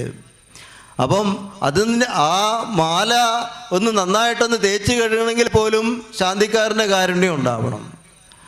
അപ്പോൾ എന്താണെങ്കിലും ഇങ്ങനെ എത്തിച്ചേരുന്ന നാട്ടുപ്രമാണി അവിടെ ആ ഭഗവാൻ, അവിടെ ഇരിക്കുന്ന ഭഗവാൻ, നമ്മൾ ഏത് കാര്യങ്ങളും ബിംബമാണല്ലോ അല്ലേ, തുലനം ചെയ്തു നോക്കും. ആ ബിംബം ആണ് പിന്നെ വിഗ്രഹമായി തീരുന്നത്. അപ്പോൾ ആദ്യത്തെ അവസ്ഥയിൽ അതൊരു ബിംബം തന്നെയാണ്. അപ്പോൾ ബിംബം ഈ ഭഗവാന്മാർ നമ്മുടെ സമ്പർക്കം കൊണ്ടുമൊക്കെ അവനവും തന്നെ തുലനം ചെയ്തിട്ട് ആ സ്വന്തം നമ്മുടെ ആയിട്ടൊന്ന് തുലനം ചെയ്തുകൊണ്ടാണ് ഒന്ന് വിലയിരുത്തുക. അപ്പോൾ ഈ കയറി വന്നിരിക്കുന്ന നാട്ടുപ്രമാണിയെ കണ്ടിട്ട് ഭഗവാനുമായിട്ട് തുലനം ചെയ്തിട്ട് ആ ഭഗവാൻ ഒന്ന് പ്രതിബിംബിച്ചു കഴിഞ്ഞാൽ എന്തായിരിക്കും അനുഭവം? ആ നാട്ടുപ്രമാണിയെ കണ്ട ഭഗവാനിലേക്ക് വന്നിരിക്കുന്നതിനെ ഒന്ന് പ്രതിബിംബിച്ചു കഴിഞ്ഞാൽ ഭഗവാൻ കണ്ടത് ഇതാണല്ലോ. ഇതെല്ലാം ഈ സർവാഭരണ വിഭൂഷിതനായി വന്നിരിക്കുന്ന ആ ഒരു ജാടയും കാര്യങ്ങളൊക്കെയല്ലേ കണ്ടിരിക്കുന്നത്. ഇത് ഭഗവാൻ പ്രതിബിംബിച്ചാൽ ഇതിലും വലിയ അവസ്ഥയായിരിക്കും പിന്നെ ഉണ്ടാകുക, അല്ലേ? അതാണ് അതിൻ്റെ ഒരു തത്വം. എന്താണെങ്കിലും ആ ഭഗവാൻ എന്തു ചെയ്തു? ഈ ഉപാധിയായിരിക്കുന്ന ബിംബം, അതായത് പ്രതിബിംബിക്കുക എന്നുള്ളൊരു ഫലമുണ്ടല്ലോ. ഇനി ഈ നാട്ടുപ്രമാണി തന്നെ അവിടെ നിന്ന്, അതായത് ഒരു ക്ഷേത്രത്തിലേക്ക് പോകുമ്പോൾ ആചാര അനുഷ്ഠാനത്തോടു കൂടി ആയിരിക്കണം പോകണം, അല്ലേ? നമ്മൾ ഏതൊരു കാര്യം സാധിക്കണമെങ്കിലും, അതായത് ഏത് കാര്യങ്ങളെ നമ്മൾ പ്രായോഗികമാക്കണമെങ്കിൽ ആചാര അനുഷ്ഠാനങ്ങൾ അനിവാര്യമാണെന്ന് നമ്മൾ ആദ്യമേ തന്നെ പറഞ്ഞു. അപ്പം ഈ പ്രമാണി തന്നെ ഒരു പോലീസ് സ്റ്റേഷനിലേക്ക് പോകുന്നൊരു അവസ്ഥയെപ്പറ്റി നമുക്കൊന്ന് ചിന്തിച്ച് നോക്കാം. ആ പോലീസ് സ്റ്റേഷനിലേക്ക് പോവുകയാണെങ്കിൽ ആരും കാണാതെ ഒന്ന് പോയാൽ കൊള്ളാവുന്നുണ്ട്, അല്ലേ? നമ്മൾ 4 പേരെ കാണിച്ചു വന്ന സങ്കേതത്തിൽ നിന്ന് നേരെ വിഭിന്നമായിട്ട് പോലീസ് സ്റ്റേഷനിലേക്ക് പോകാൻ തയ്യാറാകുകയാണെങ്കിൽ ആരും കാണാതെ അവിടെ ഒന്ന് പോയാൽ കൊള്ളാമെന്നും പറഞ്ഞുകൊണ്ടായിരിക്കും പോകുന്ന സമയത്ത് ഏറ്റവും മോശമായിരിക്കുന്ന ഒരു വസ്ത്രം ധരിക്കാൻ പറ്റിയാലതാണ്. കാരണം കൊടുക്കുന്നതിൻ്റെ ആക്കം ഉണ്ടല്ലോ. അവിടെ നമ്മൾ കാണുമ്പോഴത്തേനും ഇതുപോലെയുള്ള പട്ടും വളയും എല്ലാം ധരിച്ച് വന്നിരിക്കുന്ന ആൾ ചിലപ്പോൾ കൊടുക്കുന്നതിൻ്റെ ആക്കം ചിലപ്പോൾ കൂട്ടേണ്ടി വരും. അപ്പോൾ അത് തിരിച്ചറിഞ്ഞതുകൊണ്ട് പോലീസ് സ്റ്റേഷനിലേക്ക് പോകുന്ന ഈ പ്രമാണി എന്ത് ചെല്ലുമ്പോഴേ വാതിക്കൽ കാണുന്ന ആളുടെ അടുത്ത് തന്നെ അവിടെ കയറി ചെല്ലുമ്പം തന്നെ ബോർഡ് കാണുമ്പം തന്നെ ഭയഭക്തി ബഹുമാനം ഉണ്ടാകും. ഇതിവിടെ ഉണ്ടായിട്ടില്ല. ഇവിടെ നെല്ലിഞ്ഞാണ് നമ്മൾ ചെന്നത്. എന്തിനു വേണ്ടിയാ? 4 പേര് കാണണം, അല്ലേ? നമ്മൾ 4 പേര് കാണണം. ഞാൻ ക്ഷേത്രത്തിലേക്കല്ലേ പോകുന്നത്, എൻ്റെ പ്രമാണിത്വം കാണിക്കുക എന്നുള്ള ലക്ഷ്യത്തോടു കൂടി ആചാര അനുഷ്ഠാനത്തോടു കൂടിയല്ല അവിടേക്ക് ചെല്ലുന്നത്. ഇത് നേരെ വിഭിന്നമായിട്ട് ഈ സങ്കേതത്തിലേക്ക് പോകുമ്പം തൻ്റെ ആചാരവും അനുഷ്ഠാനവും കൃത്യമായിട്ട് നോക്കിക്കൊണ്ട് അവിടുന്ന് ആ ബോർഡ് കാണുമ്പം തന്നെ ഭയഭക്തി ബഹുമാനമായി. അവിടെയുള്ള കല്ലിലും മണ്ണിലും തൂണിലും തുരുമ്പിലും എല്ലാം തന്നെ വളരെ ഭയഭക്തിയോടുകൂടി സാവധാനമായിരിക്കും കടന്നു ചെല്ലുക. കിടന്ന് ചെന്നിട്ട് വാദിക്കാൻ നിൽക്കുന്ന പാറാവുകാരനെ കണ്ടു കഴിഞ്ഞാൽ അവിടെയും കൊടുക്കും ഒരു സലാം. കാരണം കാര്യസാധ്യത്തിന് വേണ്ടിയാണല്ലോ ചെല്ലുന്നത്. കയറി ചെന്ന് അകത്തേക്ക് നോക്കിയപ്പം ജയിലിലായിട്ട് ഒരാൾ നിൽക്കുന്നുണ്ട്, അദ്ദേഹത്തിനും കൊടുത്തു ഒരു സലാം. എന്തിനു വേണ്ടിയാ? അദ്ദേഹം അറിയാതെ ഇനി എങ്ങാനും വല്ല മഫ്തിയിലുള്ള പോലീസുകാരനാണോ എന്ന് തെറ്റിദ്ധരിച്ചിട്ടാ അവിടെയും കൊടുത്തു ഒരു സലാം. ഇവിടെയൊക്കെ കൊടുക്കുന്ന സമയത്തും ലക്ഷ്യം എവിടെയാണ്? SIയുടെ മുറിയിലേക്കായിരിക്കും, അല്ലേ? അപ്പം ഈ ചെല്ലുന്നിടത്തെല്ലാം ഭയഭക്തി ബഹുമാനത്തോടുകൂടി ആദരവോടുകൂടി ആചാര അനുഷ്ഠാനത്തോടു കൂടിയാണ് ഈ SIയുടെ അടുത്ത് പോയി കാര്യം സാധിക്കുന്നത്. ആ നാട്ടുപ്രമാണി വിചാരിച്ച് കഴിഞ്ഞാൽ രക്ഷപ്പെടുമെന്ന് വിചാരിക്കുന്ന ഈശ്വരന്മാർ എന്തായിരിക്കും അവസ്ഥയെന്നൊന്ന് ചിന്തിച്ചു നോക്കിക്കേ. ശരിയാണോ? നശിച്ച് നാറാണക്കല്ല് പിടിച്ചു പോവുകയല്ലേ ഉള്ളൂ ശരിക്കും പറഞ്ഞാൽ. അതാണ് അവസ്ഥ. അപ്പോൾ എന്താണെങ്കിലും ആ ക്ഷേത്രത്തിലേക്ക് പോകുന്ന നമ്മൾ ആചാര അനുഷ്ഠാനത്തോടു കൂടി ആയിരിക്കണം പോകേണ്ടതെന്ന് നാം മനസ്സിലാക്കണം. ഇനി അടുത്തത് എന്താണ്? അതിനുവേണ്ടിയാണ് കുളിച്ച് പോകുന്നതെന്ന് പറയുന്നതിൻ്റെ കാര്യവും നമ്മൾ അവിടെ നിന്നുള്ള കാന്തികോർജം നമ്മുടെ ജനിതകമായ മാറ്റത്തിന് കാരണമാക്കി തീർക്കുവാൻ നമ്മൾ തയ്യാറായിട്ടായിരിക്കണം. ആചാര അനുഷ്ഠാനത്തോടു കൂടി മാത്രമേ ക്ഷേത്രത്തിലേക്ക് പോകുവാൻ സാധിക്കുകയുള്ളൂ. എങ്കിൽ മാത്രമേ അവിടുന്ന് ആ സുഖം നമുക്ക് കൈവരുകയുള്ളൂ എന്ന് നമ്മൾ മനസ്സിലാക്കണം. അടുത്തത് അധിഗമനം. അഭിഗമനം പറഞ്ഞു. ഉപാദാനം എന്ന് പറഞ്ഞാൽ ഇച്ചിരിയുടെ പാടുള്ള കാര്യമാണ്, വലിയ ബുദ്ധിമുട്ടാണ്. എന്താണ്? നമ്മൾ സമർപ്പണം നടത്തണം. അത് നമുക്ക് പാടാണല്ലോ, അല്ലേ? എന്തെങ്കിലും ഇങ്ങോട്ട് കിട്ടിയാൽ സ്വീകരിക്കാമെന്ന് പറഞ്ഞുകൊണ്ടാണ് നമ്മൾ ചെല്ലുന്നത്. അപ്പോൾ പിന്നെ നമ്മളോട് കൊടുക്കാൻ പറഞ്ഞു കഴിഞ്ഞാൽ കൊടുക്കുന്നതിലും ഭേദം നമ്മളങ്ങ് എടുത്തോ എന്നും പറഞ്ഞുകൊണ്ടാണ് നമ്മൾ ചെല്ലുന്നത്. അപ്പോൾ പിന്നെ കൊടുക്കുവാൻ സാധിക്കും അല്ലേ? അപ്പോൾ എന്താണ് അധിഗമനത്തിൻ്റെ ഉപാദാനം എന്ന് പറഞ്ഞു കഴിഞ്ഞാൽ ദാനം ചെയ്യണം, സമർപ്പണം നടത്തണം, അല്ലെങ്കിൽ ഈശ്വരനിലേക്ക് അർപ്പിക്കണം. അപ്പോൾ അഭിഗമനത്തിന് നമുക്ക് ഒന്ന് മനസ്സിലാക്കാം എങ്ങനെയാണ് നമ്മുടെ തന്നെ രീതികൾ എങ്ങനെയാണെന്ന് നമ്മളിൽ നിന്ന് തന്നെ നമുക്കൊന്ന് ചകഞ്ഞു നോക്കാം. നമ്മളിപ്പോൾ അങ്ങനെയാണല്ലോ വിഷയങ്ങൾ കടന്നു പോകുന്നത്. അപ്പം നമ്മളിലൂടെ നമ്മൾ ചിന്തിച്ച് നോക്കിയാണ് ഇതുപോലെ തന്നെ ഇപ്പോൾ ഈ സപ്താഹം പോലെയോ അല്ലെ സത്രം പോലെയോ ഒരു മഹാ സംവിധാനം ഒരുക്കുന്നു, അല്ലെങ്കിൽ ക്ഷേത്രത്തിലെ ഒരു ഉത്സവം സംഘാടകർ സംഘടിപ്പിക്കുന്നു. ആ ഉത്സവം സംഘടിപ്പിച്ച് കഴിഞ്ഞെന്നാൽ അതിൻ്റെ സെക്രട്ടറിക്കും പ്രസിഡൻറ്റിനുമൊക്കെ ഈ ശനിയും ഞായറും ഒക്കെയുള്ള ദിവസങ്ങൾ പിരിവിന് പോകുന്ന ഒരു രീതിയായിരിക്കും ഉണ്ടാവുക സംഘാടകർക്കൊക്കെ. അപ്പം പിരിവിന് പോകുവാനായിട്ട് രണ്ടുപേരും ഒരു വീട്ടിലേക്ക് ചെല്ലുന്നത് അകലെ നിന്ന് കണ്ട ഗ്രഹനാഥൻ ഭാര്യയോട് ചെന്ന് പറയുക, എടീ അമ്പലത്തിൽ നിന്ന് കമ്മിറ്റിക്കാർ വരുന്നുണ്ട്, അതുകൊണ്ട് ഞാനിവിടെ ഇല്ലെന്ന് പറഞ്ഞേര്. അഭിഗമനമാണ്, അല്ല ഉപാദാനമാണ്, ദാനം ചെയ്യുക, ഞാനിവിടെ ഇല്ലെന്ന് പറഞ്ഞേക്കാൻ പറഞ്ഞു. അപ്പം ആ പൗരത്വബോധമുള്ള ആ സ്ത്രീ എന്ത് പറയും? കൂടുതൽ ബോധത്തോടു കൂടി പറയുകയാണ്, എനിക്ക് കള്ളത്തരമൊന്നും പറയാൻ പറ്റില്ല, നിങ്ങളൊരു കാര്യം ചെയ്യും, ഈ പുറകുവഴി ഇറങ്ങി അങ്ങ് പൊക്കോളം പറയും. എങ്ങനെയുണ്ട്? പുറകുവഴി ഇറങ്ങി അങ്ങ് പൊക്കോളം പറയും, എനിക്ക് കള്ളത്തരം പറയാൻ പറ്റത്തില്ല.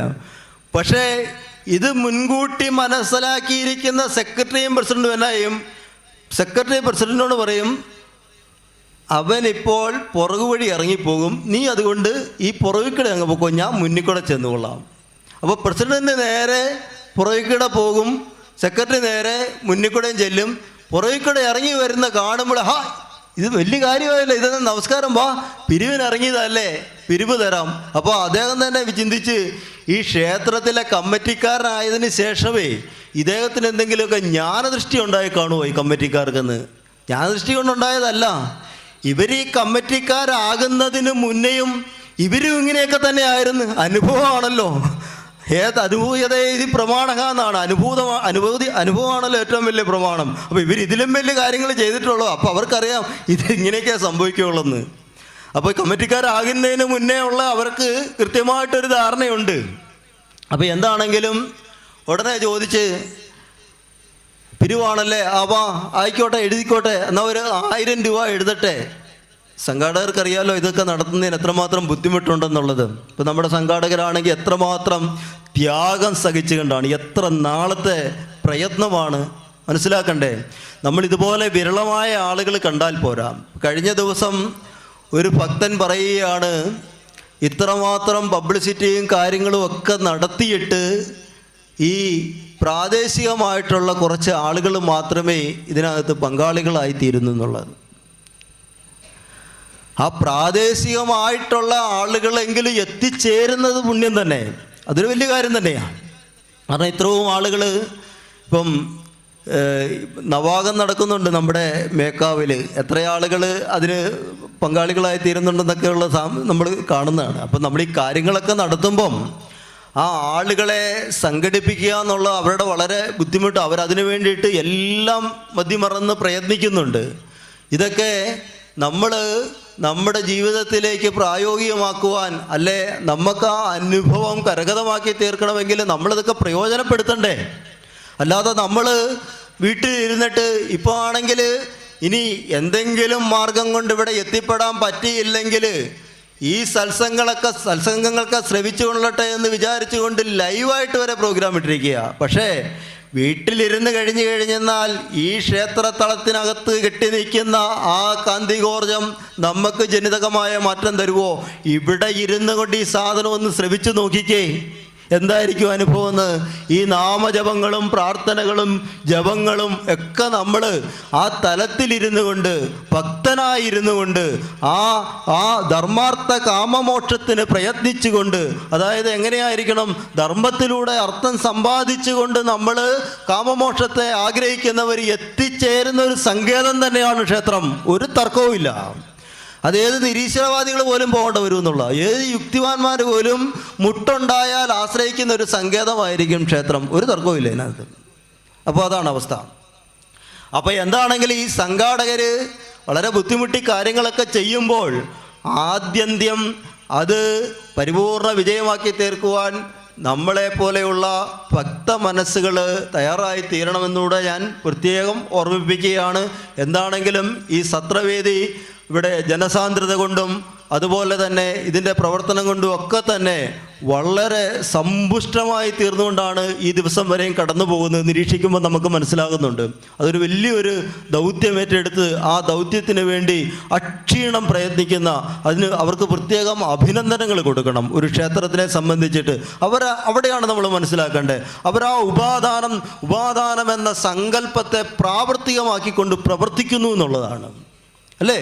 സമർപ്പണം ചെയ്യാൻ മടിയില്ല. അതിവിടുത്തെ മേൽശാന്തി എന്നോട് പറയും, ഒരു കാര്യത്തിന് നമ്മൾ അവരോട് അങ്ങോട്ട് പറയണ്ട. ഇപ്പം തന്നെ സപ്താഹത്തിന് ലിസ്റ്റ് താതാന്നും പറഞ്ഞ് പുറകെ നടക്കുക, അതിനു വേണ്ടിയിട്ട് ഒരാളെ ഏൽപ്പിച്ചിരിക്കുക. ആൾ പുറകെ നടക്കുക. കഴിഞ്ഞ ദിവസം മേൽശാന്തി എന്നോട് പറയുക, പുറകെ നടക്കുക, ലിസ്റ്റ് എഴുതി കൊടുത്തു കഴിഞ്ഞാൽ അതിൻ്റെ ഇരട്ടി സാധനമാണ് മേടിച്ചു തരുന്നത്. അപ്പോൾ എന്താണ് അവിടെ ആ ഉപാദാനം സമർപ്പണത്തിന് ഒരു ദാരിദ്ര്യം വരുത്തുന്നില്ലെന്നുള്ളതാണ്. അപ്പം ഭഗവാന് സമർപ്പിച്ചാൽ എൻ്റെ കൊടുത്താൽ ഇങ്ങനെ കിട്ടും. ആ ബോധം അവർ കൊണ്ട് കൊടുത്തിട്ട് കിട്ടുന്നുണ്ട്. കൊടുത്തിട്ട് ആചരിക്കുമ്പോൾ അവർക്ക് അനുഭവമുണ്ട് എങ്കിൽ പിന്നെ കൊടുക്കുന്നതിന് ബുദ്ധിമുട്ടുണ്ടോ? ഇവിടെ നമ്മൾ കൊടുക്കുന്നില്ല. കൊടുക്കാതെ നമ്മൾ ആഗ്രഹിക്കുക, കിട്ടണേ എന്തേലും കിട്ടണേ എന്ന് മാത്രം ആഗ്രഹിച്ചുകൊണ്ട് ഇരുന്നാൽ കിട്ടുമോ? പ്രയത്നിക്കണം, ഉപാദാനം ചെയ്യണം, അഭിഗമനം നടത്തണം, ഇജ്ജ കൂടണം. ഇതൊക്കെ ചെയ്യാതെ ഇങ്ങോട്ട് തന്നെ പോരട്ടെ എന്ന് പറഞ്ഞു കഴിഞ്ഞാൽ ഒന്നും ഉണ്ടാകത്തില്ല. എന്താണെങ്കിലും ആ കാര്യത്തിൽ ഇവിടുത്തെ സംഘാടകരോട് നമ്മൾ പ്രത്യേകം നന്ദി അറിയിക്കുകയോടെ ചെയ്യുകയാണ്. എന്താണെങ്കിലും കടന്നു വന്ന കമ്മിറ്റിക്കാരൻ 1000 രൂപ എഴുതട്ടെ, കാര്യങ്ങളൊക്കെ നടത്തണ്ടേ എന്ന് ചോദിക്കുമ്പം പറയുമോ, ഉയ്യോ 1000 രൂപയോ, ഇപ്പോൾ അമ്മേനെയും കൊണ്ട് ആശുപത്രിയിൽ പോയിട്ട് ഇങ്ങോട്ട് തിരിച്ചു വന്നേ ഉള്ളൂ, അതുകൊണ്ട് ഭയങ്കര ബുദ്ധിമുട്ടാണ്, അതുകൊണ്ട് എന്ത് വേണം, 1000 ഒന്നും എഴുതണ്ടെന്ന് പറയും. എന്നാലൊരു കാര്യം ചെയ്യാവുന്ന ഒരു 750 രൂപ എഴുതാം. എൻ്റെ പൊന്നെ, 750 രൂപ എന്ന് പറയുന്നത് കുട്ടികളെ ഇപ്പോൾ സ്കൂളിൽ വിടണമെങ്കിൽ എന്ത് ചിലവാ, എന്തോരോ ബുദ്ധിമുട്ടാ. അതുകൊണ്ട് 750 ഒക്കെ വലിയ പാടാ. പറഞ്ഞ് ഒരു 250 രൂപ എഴുതി. ആ 250 രൂപ എഴുതി അവർ ഈ കഥകളൊക്കെ പറയുന്ന സമയത്ത് തന്നെ പൂർവാനുഭവമുള്ള ഈ ഇതിൻ്റെ സെക്രട്ടറിയും പ്രസിഡൻറ്റും ഒക്കെ അടുത്ത വീട്ടിൽ പോകുന്ന കാര്യത്തെപ്പറ്റി ആയിരിക്കും ചിന്തിക്കുന്നത്. ഇവർ വലിയ വേദാന്തമൊക്കെ പറയുന്നുണ്ടെങ്കിൽ കേൾക്കുന്നുണ്ടെങ്കിലും ബോധം അടുത്ത വീട്ടിൽ പോകുന്നതായിരിക്കും. എന്താണെങ്കിലും കൊടുത്തതുമായിട്ട് പോയി ഈ കൊടുത്തയാൾ നേരെ അമ്പലത്തിലേക്ക് ചെല്ലുമ്പോൾ അമ്പലത്തിലിരിക്കുന്ന ഭഗവാൻ തുലനം ചെയ്യൂലോ, അല്ലേ? ബിംബമായിരിക്കുന്ന ഭഗവാൻ തുലനം ചെയ്യും, അല്ലേ? അപ്പം നമ്മൾ കൊടുക്കുന്നതിലൂടെ നമ്മൾ എന്തായി തീരുന്നുവെന്ന് നമ്മൾ മനസ്സിലാക്കണം. അതായത് അഗ്നിസ്വരൂപനായിട്ടാണ് ഈശ്വരീയ സങ്കല്പങ്ങളെല്ലാം ഇരിക്കുന്നത്. അഗ്നിയിലേക്ക് നമ്മളൊരു വസ്തു സമർപ്പിച്ചാൽ എന്തായി തീരും? അത് അഗ്നിയായി തീരും എന്നുള്ളതല്ലേ? അപ്പം അഗ്നിസ്വരൂപനായിരിക്കുന്ന ഈശ്വരന് നിവേദ്യം കൊടുക്കുമ്പോൾ ശാന്തിക്കാരൻ ഈ സ്വാഹ, അതായത് ഹോമമന്ത്രത്തിൻ്റെ പ്രാണായ സ്വാഹാദിയൊക്കെ ചേർത്തിട്ടാണ് നിവേദ്യങ്ങൾ കൊടുക്കുന്നത്. എന്തിനു വേണ്ടിയിട്ടാണ്? അവിടെ ജാജ്വല്യനായിട്ടാണ് ഭഗവാൻ ഇരിക്കുന്നത്. അത് അഗ്നിസ്വരൂപനാണ് ഈശ്വരൻ, ക്ഷേത്രേശ്വരൻ എന്ന് പറയുന്നത്. അപ്പോൾ ജാജ്വല്യനായിരിക്കുന്ന ഭഗവാനിലേക്ക് സമർപ്പിക്കുന്നതെല്ലാം എന്തായിത്തീരും? ഭഗവാനായി തന്നെ തീരും. ഒന്നും മനസ്സിലാക്കണം, നമ്മൾക്ക് മനസ്സിലാകുന്നുണ്ടല്ലോ കാര്യങ്ങൾ. ആ നമ്മൾ കൊടുക്കുന്നത് എന്തായിത്തീരും? ആ അഗ്നിയിലേക്ക് കൊടുക്കുന്നത് അഗ്നിയായി തീരുന്നത് പോലെ അവിടത്തേക്ക് നമ്മൾ ജാജ്വല്യനായിരിക്കുന്ന ഭഗവാനിലേക്ക് നമ്മൾ സമർപ്പിക്കുന്നത് എന്തും അതായിത്തീരും. ഈശ്വരന് സമർപ്പിക്കുന്നത് എന്തായിത്തീരും? ഈശ്വരനായിത്തീരും. അപ്പം നമ്മളെന്തായി? ഈശ്വരൻ്റെ ഒരു ഭാഗമായി തീർന്നില്ലേ? ആണോ?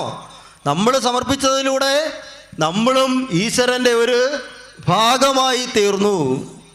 നമ്മളതൊക്കെ കഴിഞ്ഞ് നേരെ അമ്പലത്തിലേക്ക് ചെല്ലുമ്പോൾ അവിടെ ഇരിക്കുന്ന ഈശ്വരൻ തൻ്റെ മറ്റ് ദേവഗണങ്ങളോടെല്ലാം പറയുകയാണ്, ദേ കടന്നു വരുന്നു എന്നിലെ ഒരു ഭാഗം.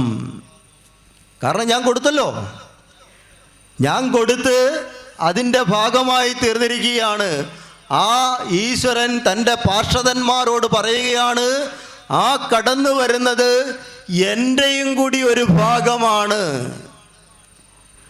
അപ്പം 250 രൂപ കൊടുത്ത ഭഗവാനെ, 250 കൊടുത്തയാൾ ഭഗവാന്റെ മുന്നിൽ നിന്ന് വരുമ്പം ഭഗവാനോട് എന്താണ് തൻ്റെ ഗുരുനാഥൻ പറഞ്ഞിരിക്കുന്നത്? ലോകാനുഗ്രഹ ഹേതുർത്ഥം സ്ഥിതീഭവ സുഖായജ. അനുഗ്രഹിക്കണം അല്ലേ?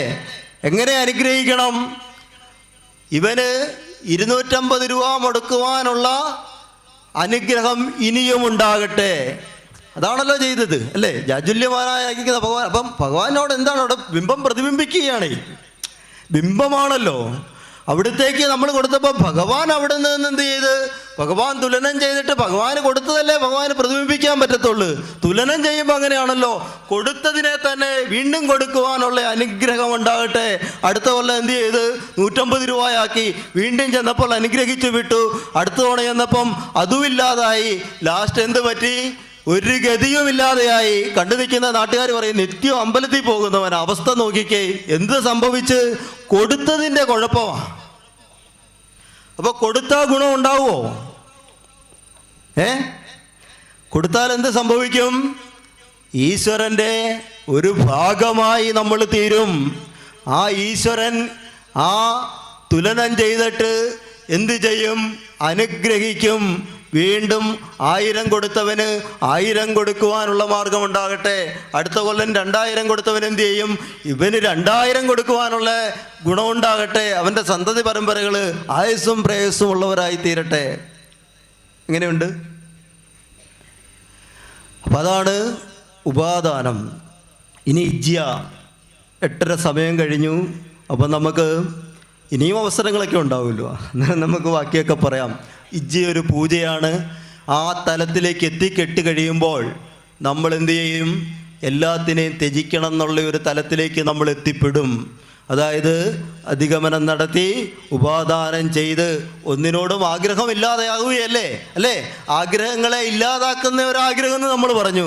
അങ്ങനെ ഒരാഗ്രഹം വന്നാൽ എന്തായി ഫലം? എന്തായി? ആഗ്രഹങ്ങളില്ലാത്തപ്പം വല്ലത്തിനോടും വല്ല ബുദ്ധിമുട്ടുണ്ടോ നമുക്ക്? ഒന്നിനോടും ആഗ്രഹം ഇല്ലാതെ കഴിഞ്ഞാൽ സന്തോഷവാനല്ലേ അവൻ. അപ്പോൾ ആഗ്രഹങ്ങളെ ഇല്ലാതാക്കുന്ന ആഗ്രഹത്തിലേക്ക് എത്തിപ്പെടുന്ന പ്രാപ്തമായി തീരും. നമ്മൾ ഉപാദാനോടെ കഴിഞ്ഞിട്ട് ഇജ്ജിയിലേക്ക് എത്തുമ്പോൾ, ഇജ്ജ എന്ന് പറയുന്നത് പൂജയാണ്, ശാന്തിക്കാരനകത്ത് ചെയ്യുന്ന കാര്യമാണ്. ആ കാര്യത്തിൽ പൂജ കൂടി പ്രസാദം മേടിക്കുന്ന തലവുമൊക്കെ ഉണ്ട്. അത് കഴിയുമ്പോൾ നമ്മുടെ തലം എന്തായി? നമ്മൾ ആ കാമത്തെ അതിജീവിച്ച് പിന്നെ എന്തായി? ആ മോക്ഷത്തിലേക്ക് എത്തിപ്പെടാനായിട്ടുള്ള തലത്തിലേക്ക് എത്തിപ്പെടും. അങ്ങനെ മോക്ഷം കരഗതമാകുന്നതിന് വേണ്ടി പ്രയത്നിക്കുകയും ആ പ്രയത്നിക്കുന്ന സമ്പത്ത് കൊണ്ട് സുഖം സ്ഥിരമായി ഭവിക്കുകയും ചെയ്യും. സ്ഥിരമായിട്ടുള്ള സുഖം ഭവിച്ചു കഴിഞ്ഞെന്നാൽ മറ്റ് ആഗ്രഹങ്ങളെയെല്ലാം അതിജീവിക്കും. ആഗ്രഹങ്ങളില്ലാത്ത ഒരവസ്ഥ വന്നു കഴിഞ്ഞെന്നാൽ ഞാനെന്നോ നീയെന്നോ അവനെന്നോ അവളെന്നോ ഉള്ള ഒരു യാതൊരുവിധ വിവേചനങ്ങളുമില്ലാതെ ഏകത്വമെന്നുള്ള ഒരു ബോധമണ്ഡലത്തിലേക്ക് നമുക്കുണർന്ന് സുഖസുന്ദരമായിരിക്കുന്ന ഒരു സമൂഹത്തിൻ്റെ വക്താക്കളായി തീരുവാൻ നമുക്ക് സാധിക്കും. അതാണ് ഈ ക്ഷേത്രമെന്ന മഹാസങ്കല്പമെന്ന് നാം മനസ്സിലാക്കണം. അപ്പോൾ അങ്ങനെയുള്ള ആ മഹാസങ്കല്പത്തിൽ ആചാര അനുഷ്ഠാനത്തോടുകൂടി നമ്മൾ പറഞ്ഞ പോലെ തന്നെ പ്രവർത്തിക്കുവാൻ നിങ്ങൾക്കൊക്കെ സാധിക്കട്ടെ. ഞാൻ ഈ പറഞ്ഞതിനിടയ്ക്ക് എന്തെങ്കിലുമൊക്കെ ആർക്കെങ്കിലും അഹിതമായി ഭവിച്ചിട്ടുണ്ടെങ്കിൽ അത് മനഃപൂർവ്വമൊന്നുമല്ല, അതിനോടനുബന്ധമായിട്ട് പറഞ്ഞതാണ്. അതിന് ക്ഷമ ചോദിക്കുന്നു. എങ്കിലും പറഞ്ഞ കാര്യങ്ങൾക്കകത്തൊന്നും പോരാടുകയില്ല എന്നുള്ളത് കൊണ്ട് തിരിച്ചൊന്നും ഞാൻ എടുക്കുന്നില്ല. നിങ്ങൾ തന്നെ ചെയ്യുക. ശ്രൂയതാം സർവധർമ്മസ്വം ശ്രുത്വാ ജൈവ വിചാരയെ ആത്മനാ പ്രതികൂലാനി പരോക്ഷേണ വിചാരയെ. കേട്ടതും കണ്ടതും എല്ലാം 4 വട്ടം കുറഞ്ഞത് വീണ്ടും വീണ്ടും ചിന്തിച്ചു നോക്കിക്കൊണ്ട് ലോകത്തിന് ഹിതമാകുന്ന വിധം, ലോകസംഗ്രഹത്തിനായി പ്രവർത്തിക്കത്തക്ക വിധം നിങ്ങൾ പ്രാപ്തരായി തീരട്ടെ. അതിനുവേണ്ടി ഇവിടുത്തെ ഈ അയ്യപ്പസ്വാമിയും അതുപോലെ തന്നെ ഈ ശ്രീകൃഷ്ണ ഭഗവാന്റെയും അനുഗ്രഹമെല്ലാം അനുസൂയം എല്ലാവർക്കും ഇടതടവില്ലാതെ അനുഭവയോഗ്യമായി തീരട്ടെ എന്ന് പ്രാർത്ഥിച്ചുകൊണ്ട് ഞാൻ നിർത്തുന്നു. ഓം ശാന്തി ശാന്തി ശാന്തി. ക്ഷേത്രസങ്കല്പം എന്ന ഗഹനമായ വിഷയത്തെ ഭംഗിയായി അവതരിപ്പിച്ച മേക്കാവ് മേശാന്തി ശ്രീ വിനോദ് ശാന്തിക്ക് സത്ര നിർവഹണ സമിതിയുടെ പേരിലുള്ള ഹൃദയംഗമായ നന്ദി രേഖപ്പെടുത്തുന്നു. സത്ര നിർവഹണ സമിതിയുടെ ഉപഹാരം നൽകുന്നതിന് വേണ്ടി പബ്ലിസിറ്റി കൺവീനർ ശ്രീ ആനന്ദബോസിനെ സാദരം ക്ഷണിക്കുന്നു. അതേപോലെ ഈ പ്രഭാഷണം ഇവിടെ വഴിപാടായി സമർപ്പിച്ച ശ്രീ രാജേഷ് കുമാർ ടെമ്പിൾ വ്യൂവിനു വേണ്ടി ദക്ഷിണ സമർപ്പിക്കുന്നു.